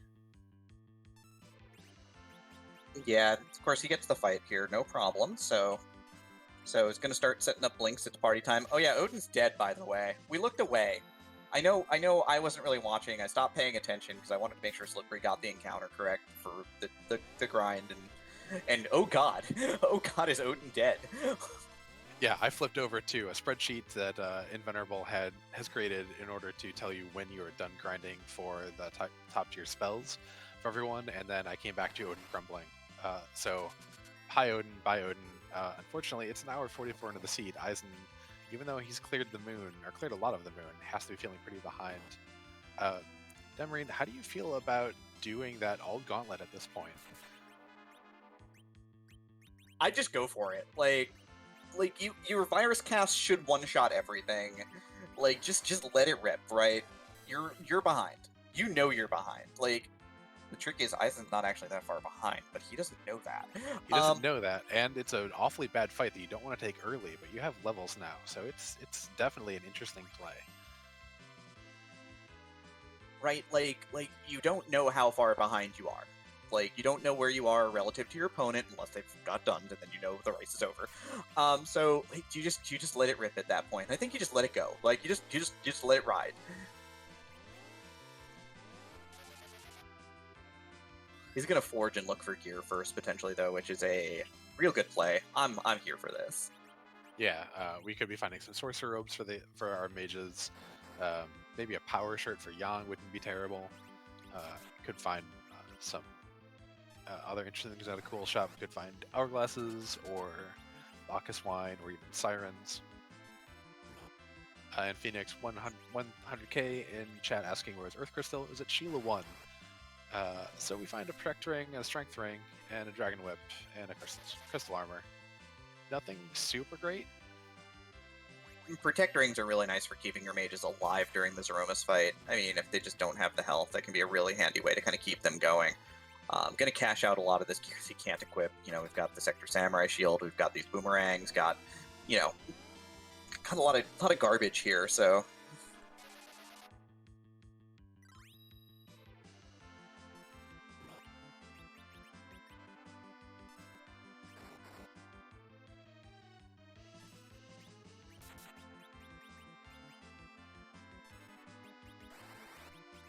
but yeah, so he's just going to cash out some stuff here, grab some extra rings, making sure his party is ready to go for anything that may come his way. Mac Giants on Slippery's screen. He's doing the virus thing right now. His viruses are not hitting terribly hard. I didn't see if he had bluffed up quite yet. One of those helms will have a Stardust Rod, so that is a very useful thing. And EizanTayama does have objective number 1 complete. Both runners with one objective, and each one with a different one completed so far.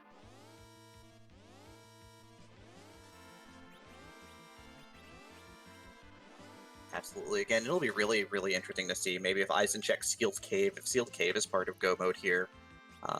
Again, that might be the start of something big for him too. So, but he's leaving. He's headed to. I would imagine he's headed to go switch airships. Yeah, airships pick up that hovercraft, go turn that rat tail. Definitely like getting that freebie check out of the way. Yep. This is smart. Like you gotta know, right? You can't leave this behind.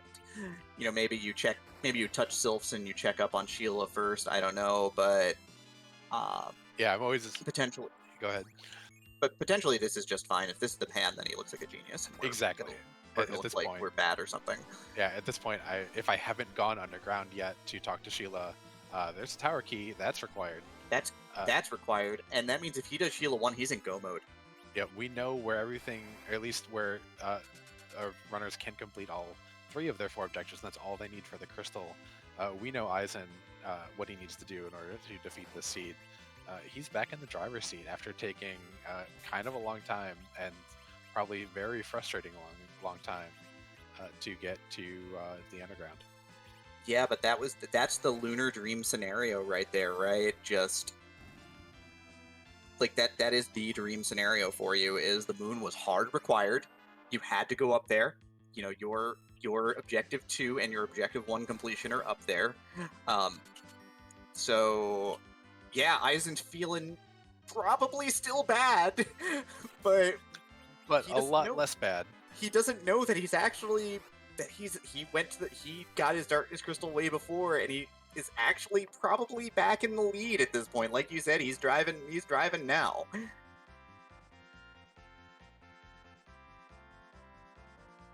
Is this going to be the Penguinator? Is he doing it?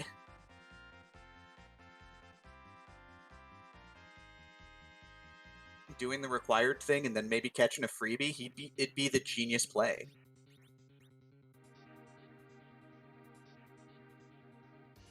Yeah, I think you have to feel like if it's at the top of the tower, you might have already lost, and you're just going to do the stuff that is super fast, although the top tower is also going to be fast for him too. Meanwhile, Slippery is done with the grind, but did not get all the way up to nuke on the kids. I feel like that's a little bit of a missed opportunity for him. I mean, pull his party into the mid-40s, right? Like, he's going to the moon now, so he's going up. We know that Go mode's waiting for him there. We know that there's a Legend Sword and a Rat Tail that is Go mode. So we do know that we have some free Dark Imps for an extra 100,000, so he's not bad off. It's just I don't really love the play of getting into the Mac Giant at that point and not finishing your levels. That is fair. There's an argument to be made for completely finishing your plate there. There's an argument to be made for I feel behind. Let me get just what I need and then try and push the rest of the way. I think that there were a couple of races though that have shown that getting nuke is better than not getting nuke, but again, when you're pressing, it's real hard to kind of make that call in terms of does this really speed me up. Yeah, if you're not very familiar with the Mac Giant grind, don't remember how many extra it takes in order to get there off of other than D machines, it's definitely a little bit harder to kind of gut feel because we don't see people do it that often. Absolutely, but Slippery is going to divert to Cave Bahamut, while Eisen is not going to gamble off the top of the tower. He's just going to go straight up and say hi to Dark Imp here and put Dark Imp into his proper place, which is to say 100% dead. Yep, I like this call overall. This is not going to be terribly long. I don't remember if the Palums have weak quite yet, but definitely Stop makes the Dragon form absolutely zero threat. There's not that much HP here either between the two forms. Yeah, the stats are pretty trash at this spot too, so the only thing you have to worry about is the percent damage from the breath, but we've got pro rings and ribbons and I don't know, we've got gear. We've got gear on top of gear. For these flags, these parties are really geared up, so. Yeah, and that's an Evil Wall sitting up at Value Cave. This is not a friendly spot for Evil Wall. Yeah, Evil Wall decides to reach out and obliterate the top Palom here on the second swing. So yeah, this is not optimal. Certainly, it's not super healthy though. So we might just be able to overwhelm the wall here pretty well anyway. Yeah, Yang having 3,200 hit points definitely helps. Is able to take a couple of punches before going down. Rosa can get some blinks out now. It's just this is one of the highest attack spots in the game, so Rosa in the back row taking over half her health does never feel good. Yeah, it's the scary stuff, certainly. We got Yang here, Berserk, but he also is getting hit for over half of his health pool in the front row. So, it's been a pleasure, but he's going to get dropped. I mean, these Quakes are hitting for, like, 3,700-ish, which is upwards of 4,700. And wow, Eizan, please, don't do this to us right now. The tower is the value town that we were all hoping for. That's a pigtail. That's go mode without talking to Sheila, skipping a freebie, going to the moon, everything out of control, Odin destroying him. It doesn't matter anymore. Yeah, that's definitely going to save him a good bit of time not having to go do Zot, because that is kind of a long check. Yeah, that is beautiful. Eizan plays the moon perfectly. Just bails out at exactly the right time with 2 key items in hand, and it happens to be exactly what he wanted. Yeah, checks 4 spots, gets 2 important key items. Doesn't even have to finish all 4. Seeing Wyvern and noping out and being absolutely correct and being paid for saying, I don't want to fight you, Wyvern. You're not good here. Yeah, the dice roll of just dashing directly to the moon at this point in time is looking real good. But at 2 hours, how good can you be feeling? You gotta have the feeling that dot-dun is going to hit at any time. Plus, you still need a handful of levels to get Nuke on your kids. Yeah, I would have been watching the race room for at least 20 minutes expecting a dot-dun. And I'm just probably progressively getting more and more nervous. And yeah, what's the plan for getting the rest of the levels? We're most of the way there. We just get a Grimoire there out of the tower key, but at least one of those kids needs 5 more levels. So you and I both know that there's a 10th key item at Sheila 1. Right, because Eizan will get the crystal for 9 for turning in the Pinktail. Won't get a key item for turning in the Pinktail. We know that it's the Pinktail. It'll just give us a tier 7 item. We're hoping for a white shirt, I guess, at this point. That's the only thing we could really want from this. But like the game plan at this point in time would be, if I need Nuke on the kids, would be get a 10th key item, which would mean check Sheila 1, and then do doors. Yeah, I'm thinking either doors or maybe Behemoths on the moon, since we have to go back to the moon anyway. Yeah, no pass.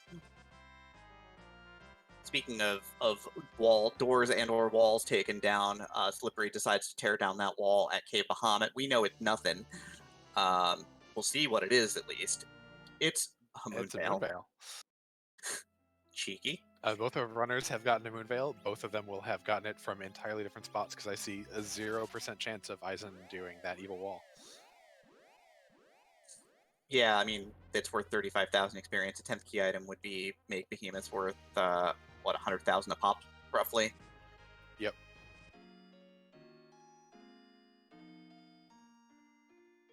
Yeah, Eizan sees that he's got 9 key items, and his first thought is, okay, yeah, dipping down here will do it as well, because this chest has the Sand Ruby in it, so he's fine.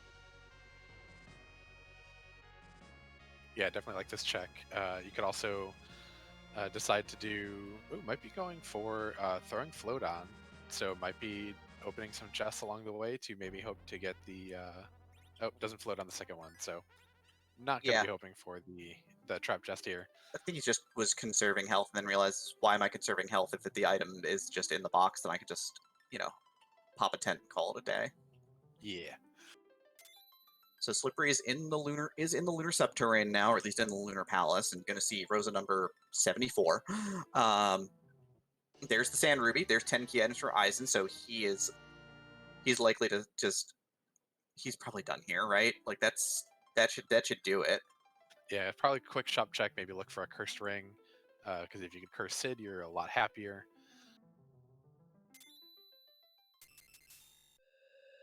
No cursed ring though. Just garbage. Big pile of trash in the armor shop.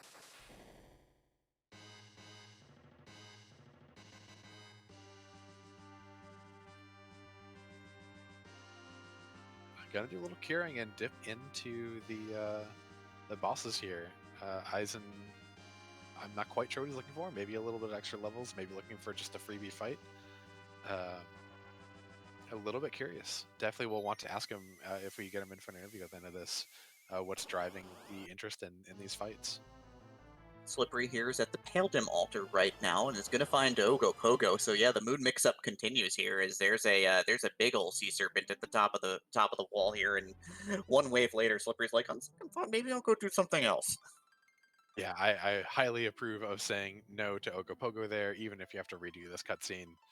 He wasn't set up well for it, I don't think, anyway. But that's not a fun spot for Ogopogo. Nothing on the moon is a fun spot for Ogopogo. I mean, if you're a new player to Free Enterprise who's trying to race and is trying to learn to go fast, rule number 1 is do what's required by the objectives. Rule number 2 is skip things that are hard.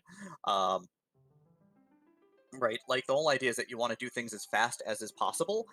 Doing things that are hard while exciting and will make you feel good about yourself. When you get a grimoire from doing something difficult, you'll feel very bad, and it will have taken you a long time. Yeah, there's an art to knowing when to gamble on the hard things, and 2 hours and not seeing a dot done is maybe one of those times to gamble, but you've got a lot of other places to go on the moon. You know you haven't seen all of the free bosses yet. That Ogopogo is not appetizing enough as a gamble. You know, wasn't there a great songwriter who once said, you got to know when to hold them, you got to know when to fold them, you got to know when to walk away, and you got to know when to reset to Ogopogo? Yeah, I think that tracks. That's the song, right? Yep, 100%.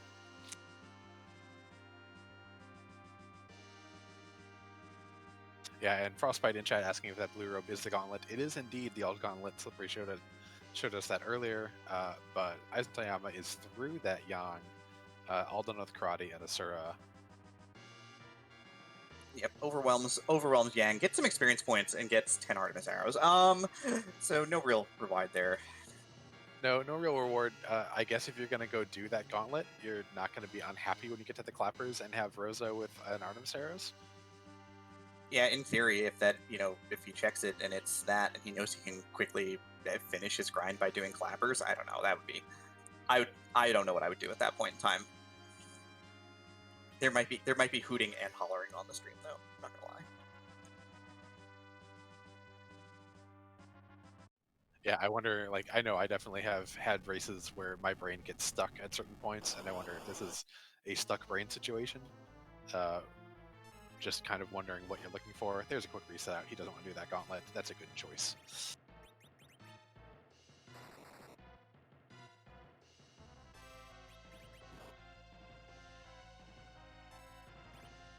So yeah, Eisen's done here. He's gonna hike his way back out. He's got 10 key items again. He needs four levels on his 2 Palums for 52.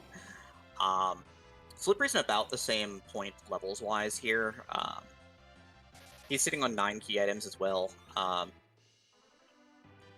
This Octomom did not have the tail. This Octomom does not have the tail. Tail was in the ribbon chest.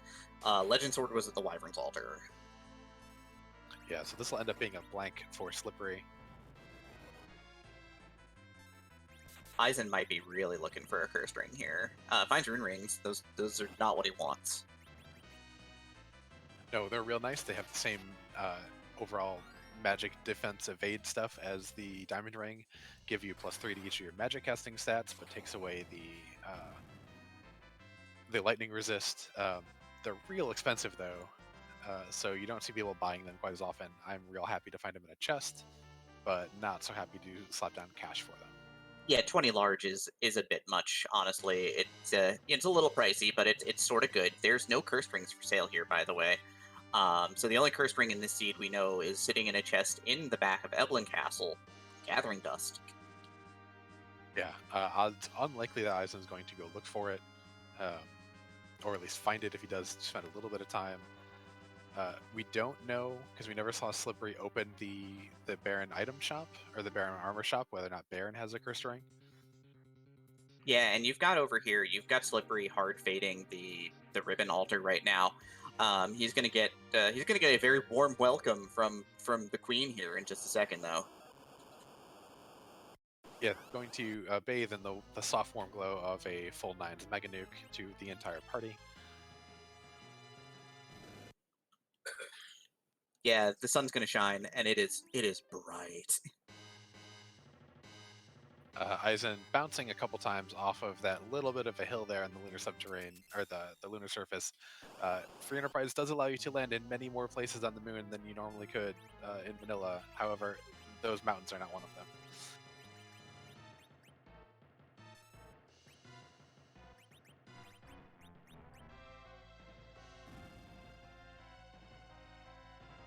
Now we will see if Eisen remembers to turn on encounters. Yeah, there it is.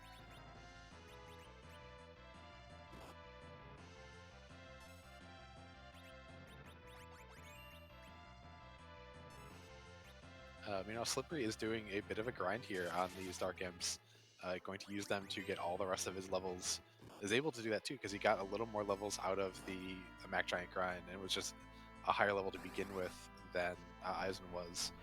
So needs it a little bit less. Needs to stone and get out of this fight a little bit less quickly than Eisen did.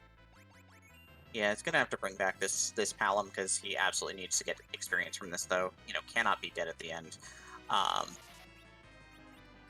But yeah, so now we've got Eisen doing 10 key item behemoths, like we said, went to Cave Bahamut to say hi to 3 very special friends.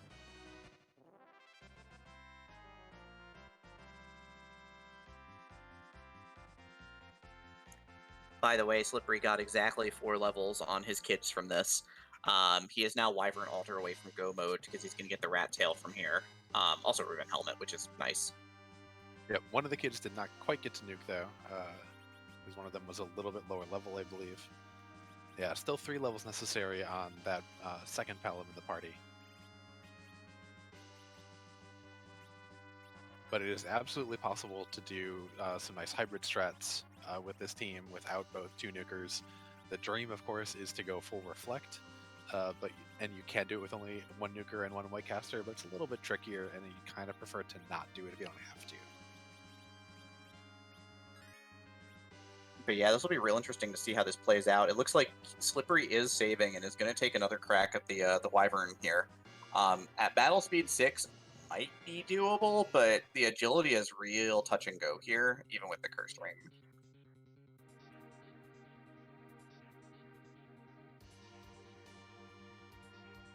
Yeah, you probably end up doing a bit of a war of attrition at the end. You're hoping to get at least 3 people through Wistar Veils so that you can have that 1 Palom just nuke away, Rosa get people back up and keep life potioning on people.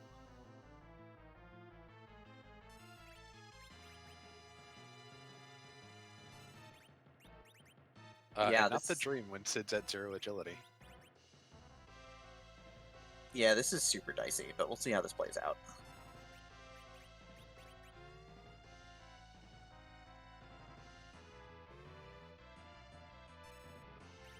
And Eisen is through the first of his behemoths.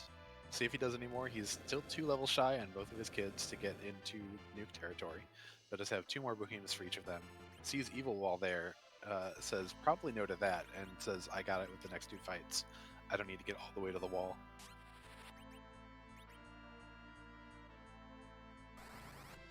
Yeah, he's actually walking out right now.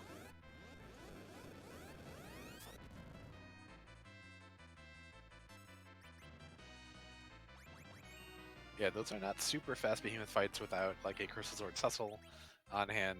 Yang was doing work, but it's still a little bit slow, and you need Rosa to blink everyone up. So I don't entirely blame him. Looks like this is probably a retreat just to go back to the whale, take a nap, and then hopefully come back in.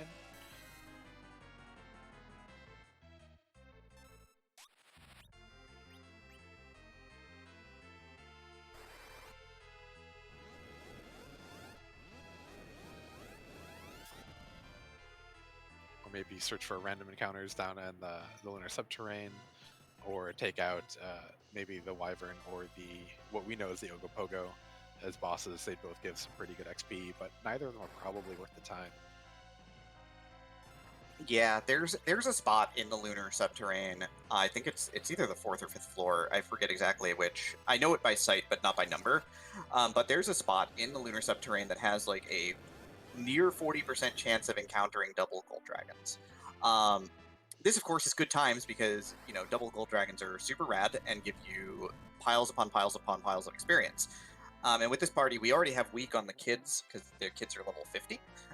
So we can weak the dragons and just waste them pretty quickly. But it seems like Eisen instead is deciding to head over to the Pale Dim Altar to look for experience instead with these 10 key items. Well, Slippery does get a double-barreled Stardust Rod now on both of his kids, so that's a good thing. Getting through that Wyvern, getting some extra XP. One kid is just shy of Nuke, the other's a little bit past it. I think the one thing that you didn't want to see at 2 hours and 7 minutes, though, is a piece of equipment. Oh, hard, yes. Pepita in chat asking if hairdryers is a possibility. It absolutely is. It'd be worth about 100,000 overall with all the life glitches I think that you could get off of it at this point. So would not be a bad choice for Eisen to just get a quick infusion. I don't think it definitely doesn't get his kids up to the 52 for Nuke, I don't think. I think they're just a little bit too far away. But it'd be darn close. Yep, Slippery is now headed on over to the Wyvern Altar, which we know is his go mode. It's just sort of tucked away behind that rat tail, so that's sort of the secret thing here for him is that he'll be in secret go mode. He won't be in known go mode.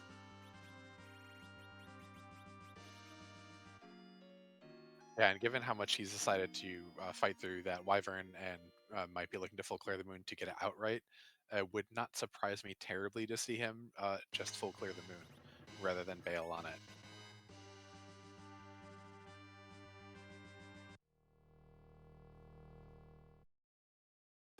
But yeah, he's going to see Pale Dim here and be probably pretty happy about that because as moon bosses go, this one's pretty easy, all things considered. Especially because he's dropping the big spell. Yeah, having that nuke is huge. Getting a Berserk on Yang, you mostly like, but it's going to cause a lot of slow counters and slow you down a little bit. But the damage is going to be pretty decent, even with the elemental resist that Pale Dim has. Yeah, only 7809 from that first nuke, so we've got the microwave on medium high right now, probably set on 7 or 8. Still pretty good. You'll probably see mid 3 to low 4 off of this Quake.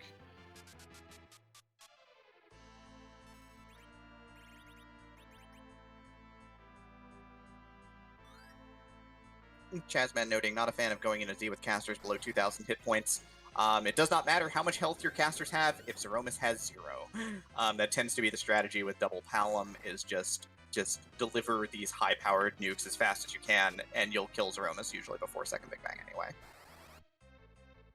Yeah, that is absolutely the dream and the goal of Reflect strats with 2 nuke casters and a white caster. Yeah, Threemus can't kill you if he's dead. Yeah, there is roughly 0 reason. Like, the worst possible situation is that a Palom takes a counter nuke and you don't have time to get him enough HP in order to survive the Big Bang that will be nerfed from that first one. Otherwise, you're pretty much home free. Yeah, so Slippery not having a real trouble with this, just decides to blink the one Palom that got struck once so that the nuke Palom stays alive and does the job. Eisen, however, the Nope Rope is living up to its reputation of saying no to parties because he is getting delivered at this point.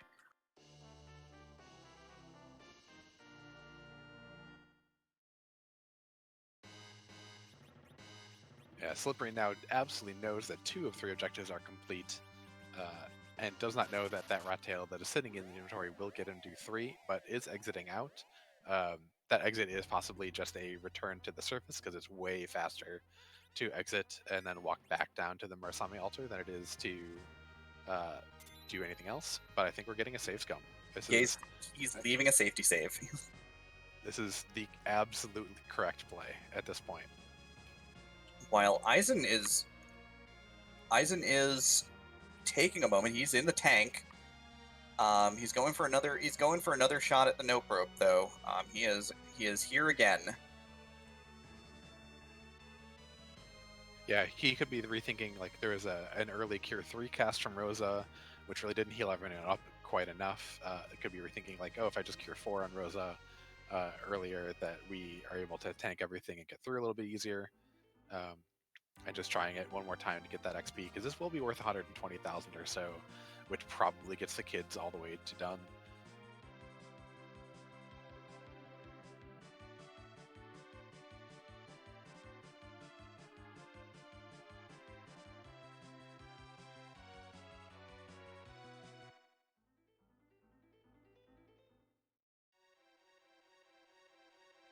But yeah, Slippery about to get the news. The good news. This news is good.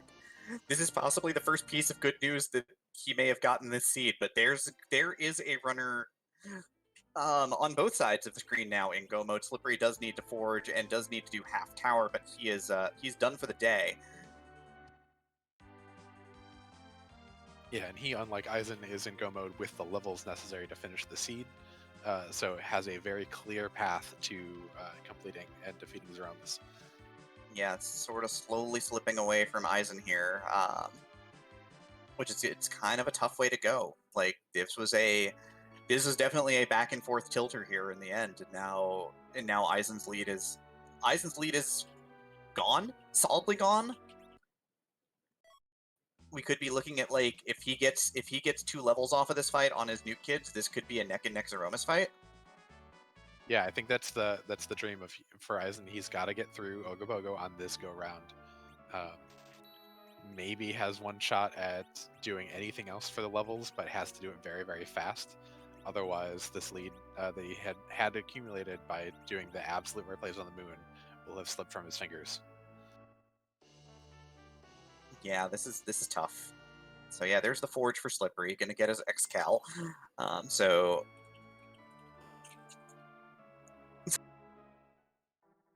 Yep, pocket that big sword. Don't bother going back to buying anything from the shop. You don't need it. Just go, go, go, go, go, go, go, go, go.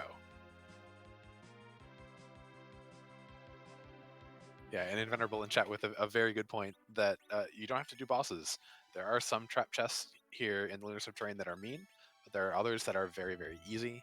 You could be looking for the double Warlock double carry fight, the Warlock 3 carry fight, even Behemoths in the trap chest. The red giants you probably don't really want to do because they're obnoxious and take forever. But there's a lot of ways to get XP up here on the moon, and you don't have to do this fight. I mean, you've got weak. Even the red giants aren't obnoxious because you just weak them and then flick their noses and they die. But yeah, like how you get your experience on these flags is one of the, even with the manipulation, right? Even though we can manipulate Mac Giants and we can manipulate D machines, right? Sometimes, you do like these 2 runners did, and you only get 300 grand or 350 grand from your Mac Giants because you're pressing, and you just want to get it over with to get enough power to do what you got to do. And you need to fill your levels out. And sometimes to fill your levels out, yeah, like we said, there's like random encounters, there's so many options. And being able to flex those options becomes really important in the end game. Yeah, and I believe, I know I haven't used them myself, but I believe there are even manipulation charts for the reaction grind as well as warlocks and double gold dragons. So you could even set those up if you want to guarantee yourself like the approximate 180,000 from either triple warlock or double gold dragon if you do them correctly, which would get you an awful lot of the way there. You don't have any of the trouble. And with the triple warlock, you've got Rosa, you've got Mute. They're not actually a threat to you. Yeah, you just got to set up your agility right. But more importantly, Slippery has obliterated the super cannon. As soon as this bit of cutscene is over, give that man a crystal.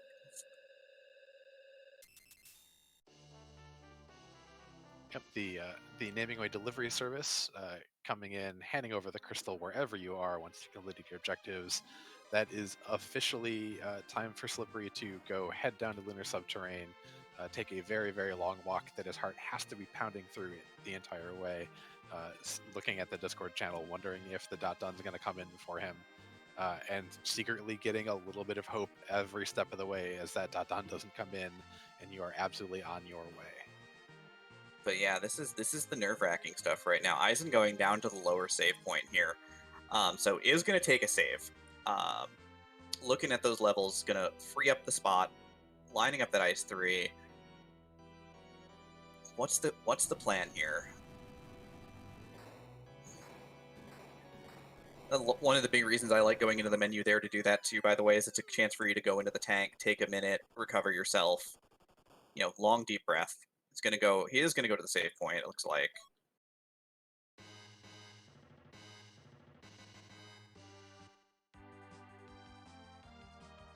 Yeah, sometimes just doing some reflective actions or some things you don't need to think about, like rearranging your spell menu a little bit to give yourself a bit of a breather, is a very, very useful thing. So we're either watching Eisen do a dive at Threemus without the dream levels and without the levels that you want, or going and trying to take out this Wyvern.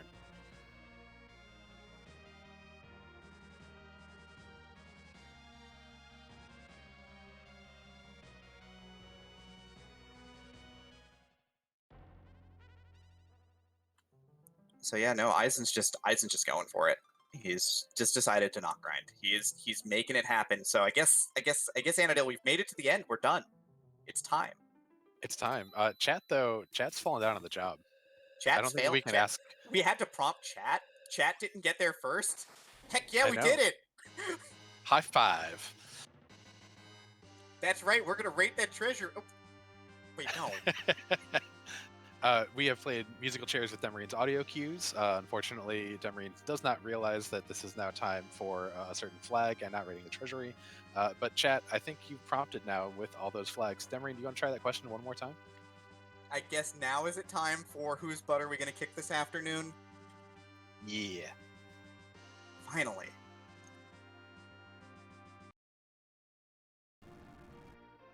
Slippery hard charging from behind. Eisen getting the first shake at 218.5 here. This is going to be a wildly close finish for sure, but let's see how this plays out. It is. I think even though Eisen's in first, I like Slippery's setup a little bit better, mostly because of the levels on the cursed ring. Eisen's going to have to play the Z fight very, very, very well in order to get through it. Eisen probably also doing a lot of bluffs, because while that shake removes any status effects that you have, bluff not a stat effect, it's a stat modification, so any bluff stays. He could also just be cycling around to characters he's more interested in throwing the crystal rather than making sure you can get that Berserk off on Yang, because Yang is going to be super important for Eisen in this fight.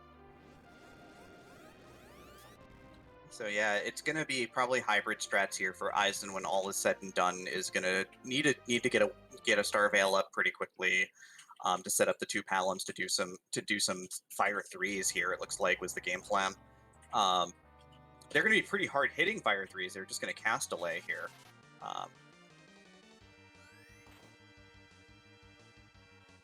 And I guess we're going to go from Bravely Default to a game from the Bravely Default team. This is Galdera from Octopath Traveler. Holy crap, that looks great. Yeah, Slippery very on theme, and yeah, that's an amazing sprite. Young, it looks in trouble with that horn wingtip claw thing already just directly through him.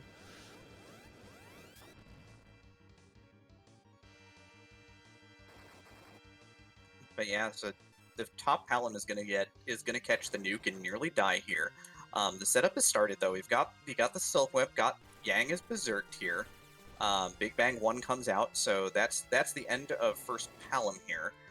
So DPS for Eisen gonna take a bit of a hit here. Probably not what you wanted to see, but you gotta deal with it.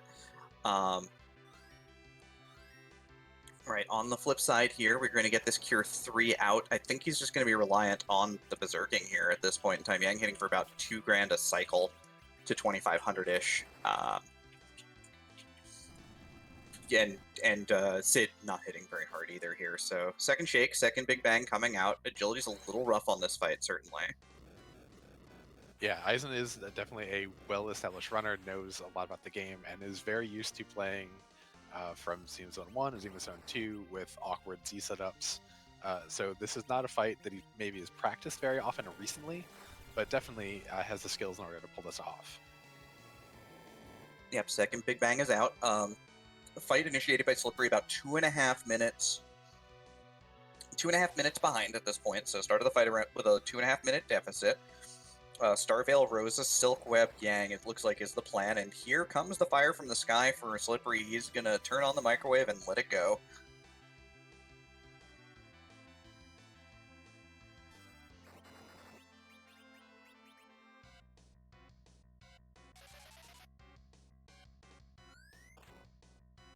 Even catches the break with the nuke hitting Rosa and getting bounced back for a free 2,000 damage.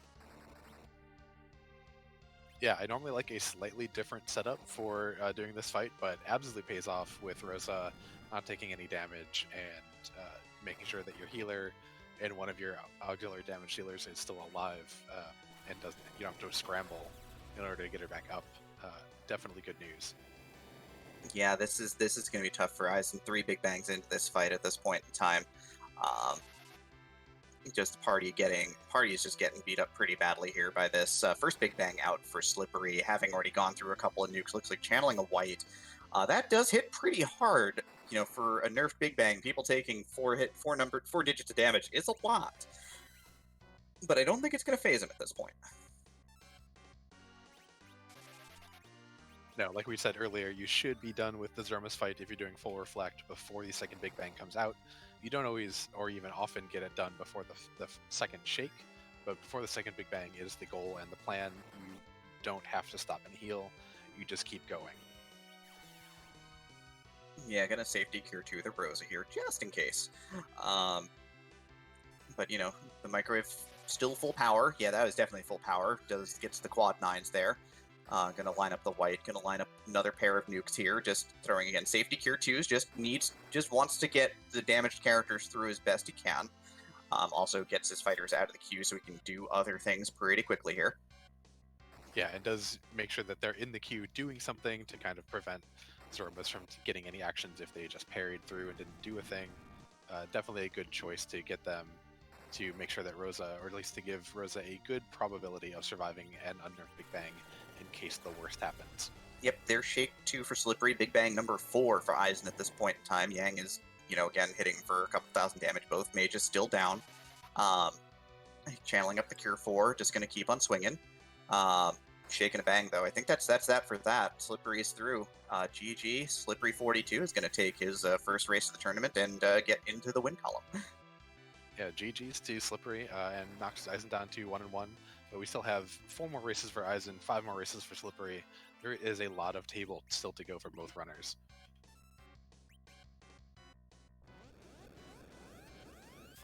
And I believe we are joined by slippery42. GG. Hello, everyone. Thank you very much. That was certainly a seed. It sure was. Tell us how you feel about Odin. Yeah, that was really nasty. I was, and probably one of the nastiest fights that can be in that spot, I think. I was pretty surprised at how big of an impact turning the battle speed all the way down actually made. I don't even think he got off the Zantetsuken or whatever before my boys managed to kill him. Yeah, it's amazing how long it can take to actually draw that menu. That's why run buffering works so well too, is that it kind of pauses the ATB and you just kind of lose ticks when you're, especially at 3 or less. And once you get up to 6, then you can pretty much get that menu up and enter a command on the exact same ATB tick. Right.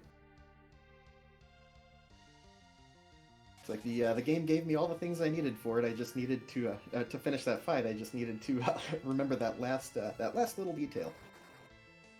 But yeah, I was feeling really behind at the end of that because I mean I didn't know if Eisen like managed to grind through ordeals and get something great or take out a few more of those trap chests that I ended up bouncing off of a couple times. Yeah, talk to us a little bit about that ordeals, and then once you finally did indeed climb and get the Darkness Crystal, what your thoughts were. Well, my first thought was, oh cool, I have a grind open to me, and then my second thought was, hey, if my opponent was patient and had found a good bow for Rosa somewhere and like managed to get through, they'd be really, really far ahead of me. Like they'd have they'd be able to sweep right into the underground. So it was nerve wracking, but I guess luckily I had just as much. I guess my opponent was having just as much trouble. Yeah, and one thing with that Valvalis there at the Mylon and friend spot, she actually has no magic defense. Oh, okay. Today I learned. I don't know if I had even virus levels on Palom by that point, but yeah, it's a good thing to keep in my back pocket. Yeah, it's definitely a thing to remember. Yeah, the bow and Rosa would help, and also you went through that Odin with only 4 characters. What were you looking for? What were you hoping for? Were you thinking about getting a 5th at some point if you had to do Odin any more times? Yeah. So because of permajoin, I like to leave 1 or 2 slots open until I get as far into the seed as I can, because by that point, maybe it'll gift me something like a crystal sword, and I'd have room for a Cecil or something like that. Although, like after I did all the freebies in the underground, I basically just decided, yeah, let's go full on reflect strats. I've got a great anchor in Sid. Yang's beefy enough to nuke some tank some big bangs. I'll just try and find another black mage, be it Rydia or Palom. I think I might have forgotten about Rydia on Hobbs. But Palom levels up a little quicker, I think, so ended up taking him once I found him.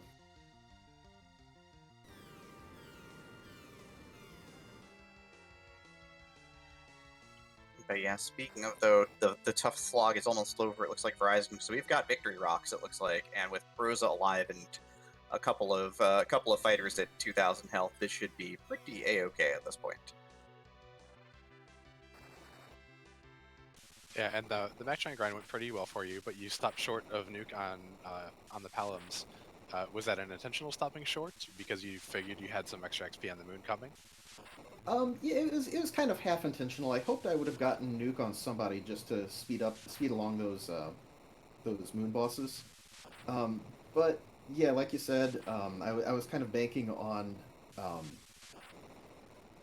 Moonfight XP. I was hoping for a 10th key item before I hit the Dark Imps, or before I hit the Ribbon Room, but luckily I could life glitch those guys, and that got me the most of the XP I needed, and I think Wyvern's spot after that was filled out the spell lists. Of course, while we're here, let's get some GGs flying in chat right now as EizanTayama gets through this Threemus fight in a final time for the seed of 2 hours, 28 minutes, and 25 seconds. Yeah, absolutely. GG's to Eizan. That was a heck of a Z fight to do. Slightly underleveled from where Slippery was, just relying on the punching power of Yang and Rosa's cures to get through.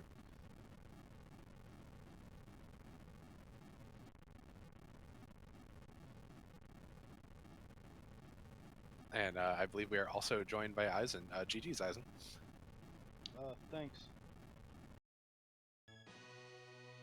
So while Slippery's here, also, how did you feel about that, Eizan? Or how did you feel about that Odin? I hate it. He did that to me, and the GDQ spotlight in October, I had problems with them too. Last year, I wanted to try to get that Thunderstruck off, but I couldn't. Yeah, you were so close, especially that second time when you had, I think it elixired up Sid during the second phase, but before the third punch had even come out, or before the punch in the third phase came out. I think you were pretty much like half a tick or a tick, a little bit too slow getting that off. Had you decided to kind of stop going with that strategy once you missed that one, and were you kind of doubting where exactly to throw the Thor Rage? I kind of have a general idea where to throw it, but not like 100%. So I was like, well, I'll just take this Moon Veil I have and go do the mech grind, even though I don't have any blinks or illusions, but it worked out okay. Yeah, it sure did. And that moon play, that almost brought you all the way back. You kind of had a lead for a good bit there once you got those 20, 30 levels from doing the Mac Giant grind and absolutely making all the correct calls on the moon, getting the 100,000 XP off of the Dark Imps, bailing after defeating the Crystal Sword Altar, and having fighting your Crow mode pretty early overall. Yeah, I should have just went straight to Z, but I wanted to get the nukes because it would have gone so much faster. But Ogo Pogo wouldn't cooperate with me, so Yeah, were you thinking about doing any more of the behemoths there in Cave Bahamut? I thought about it, and I was like, oh well, I believe Pale Dim Spot gives a pretty good bit with 10 key items, so I was like, I'll just do that. And she just wasn't my way. Yeah, it's so hard to make those calls when you are finishing up that last little bit. And especially, you're good enough to do Zeromus at the levels that you did. You didn't need the kids. You've got the experience to do it, but you're kind of looking for that extra bit of push, and you kind of spend a little bit of time trying to get there. And unfortunately, Ogo Pogo is just so rude everywhere.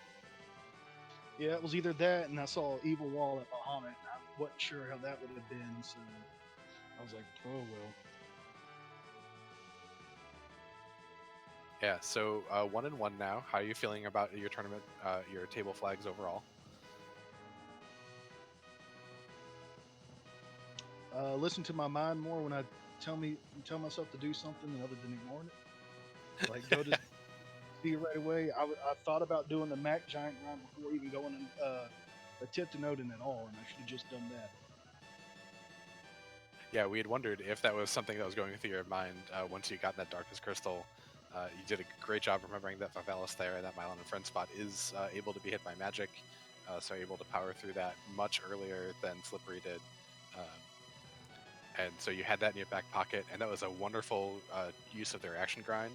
Just real sad that Rosa didn't survive through that fight. Yeah. And I think her not having blink is what kind of deterred me not doing the Mac Giant grind right away. But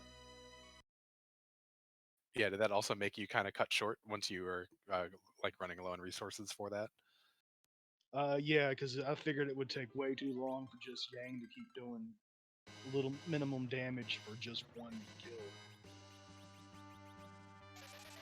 And both Palums were out of MP, so Yeah, that makes a lot of sense. Well, Slippery, any final thoughts while you're still here in the booth on this seat? I'm just probably gonna head out to get some lunch. I was hoping that seed would be a little quicker. I'm really hungry now.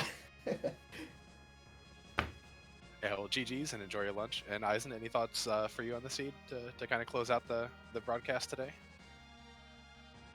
yeah, I'm just going to ignore Nuke on Palom next time I can go though.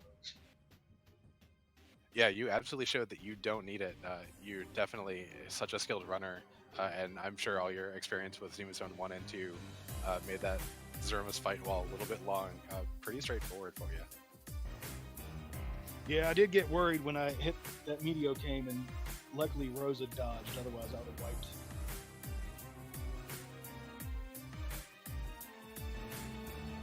Well, thank you both for a very well-run race. It was really fun to watch and interesting. Hopefully all the people watching learned a lot from how you guys worked through those problems.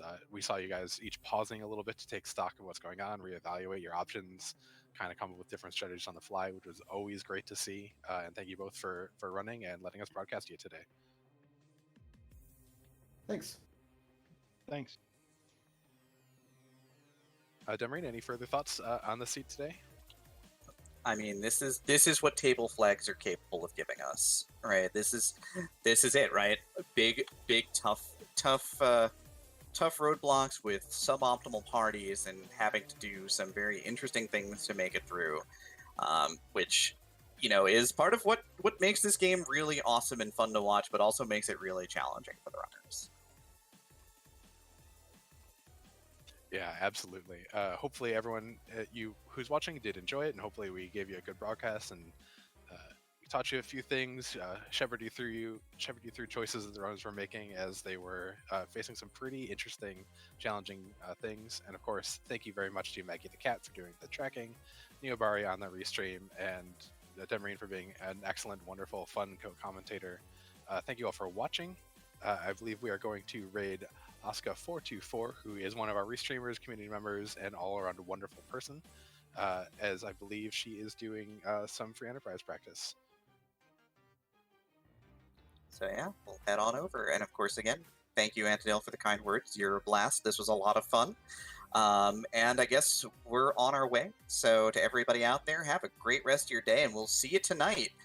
Check the Discord for the schedule. I don't have it in front of me. I'm sorry. I'm real bad at my job. Bye.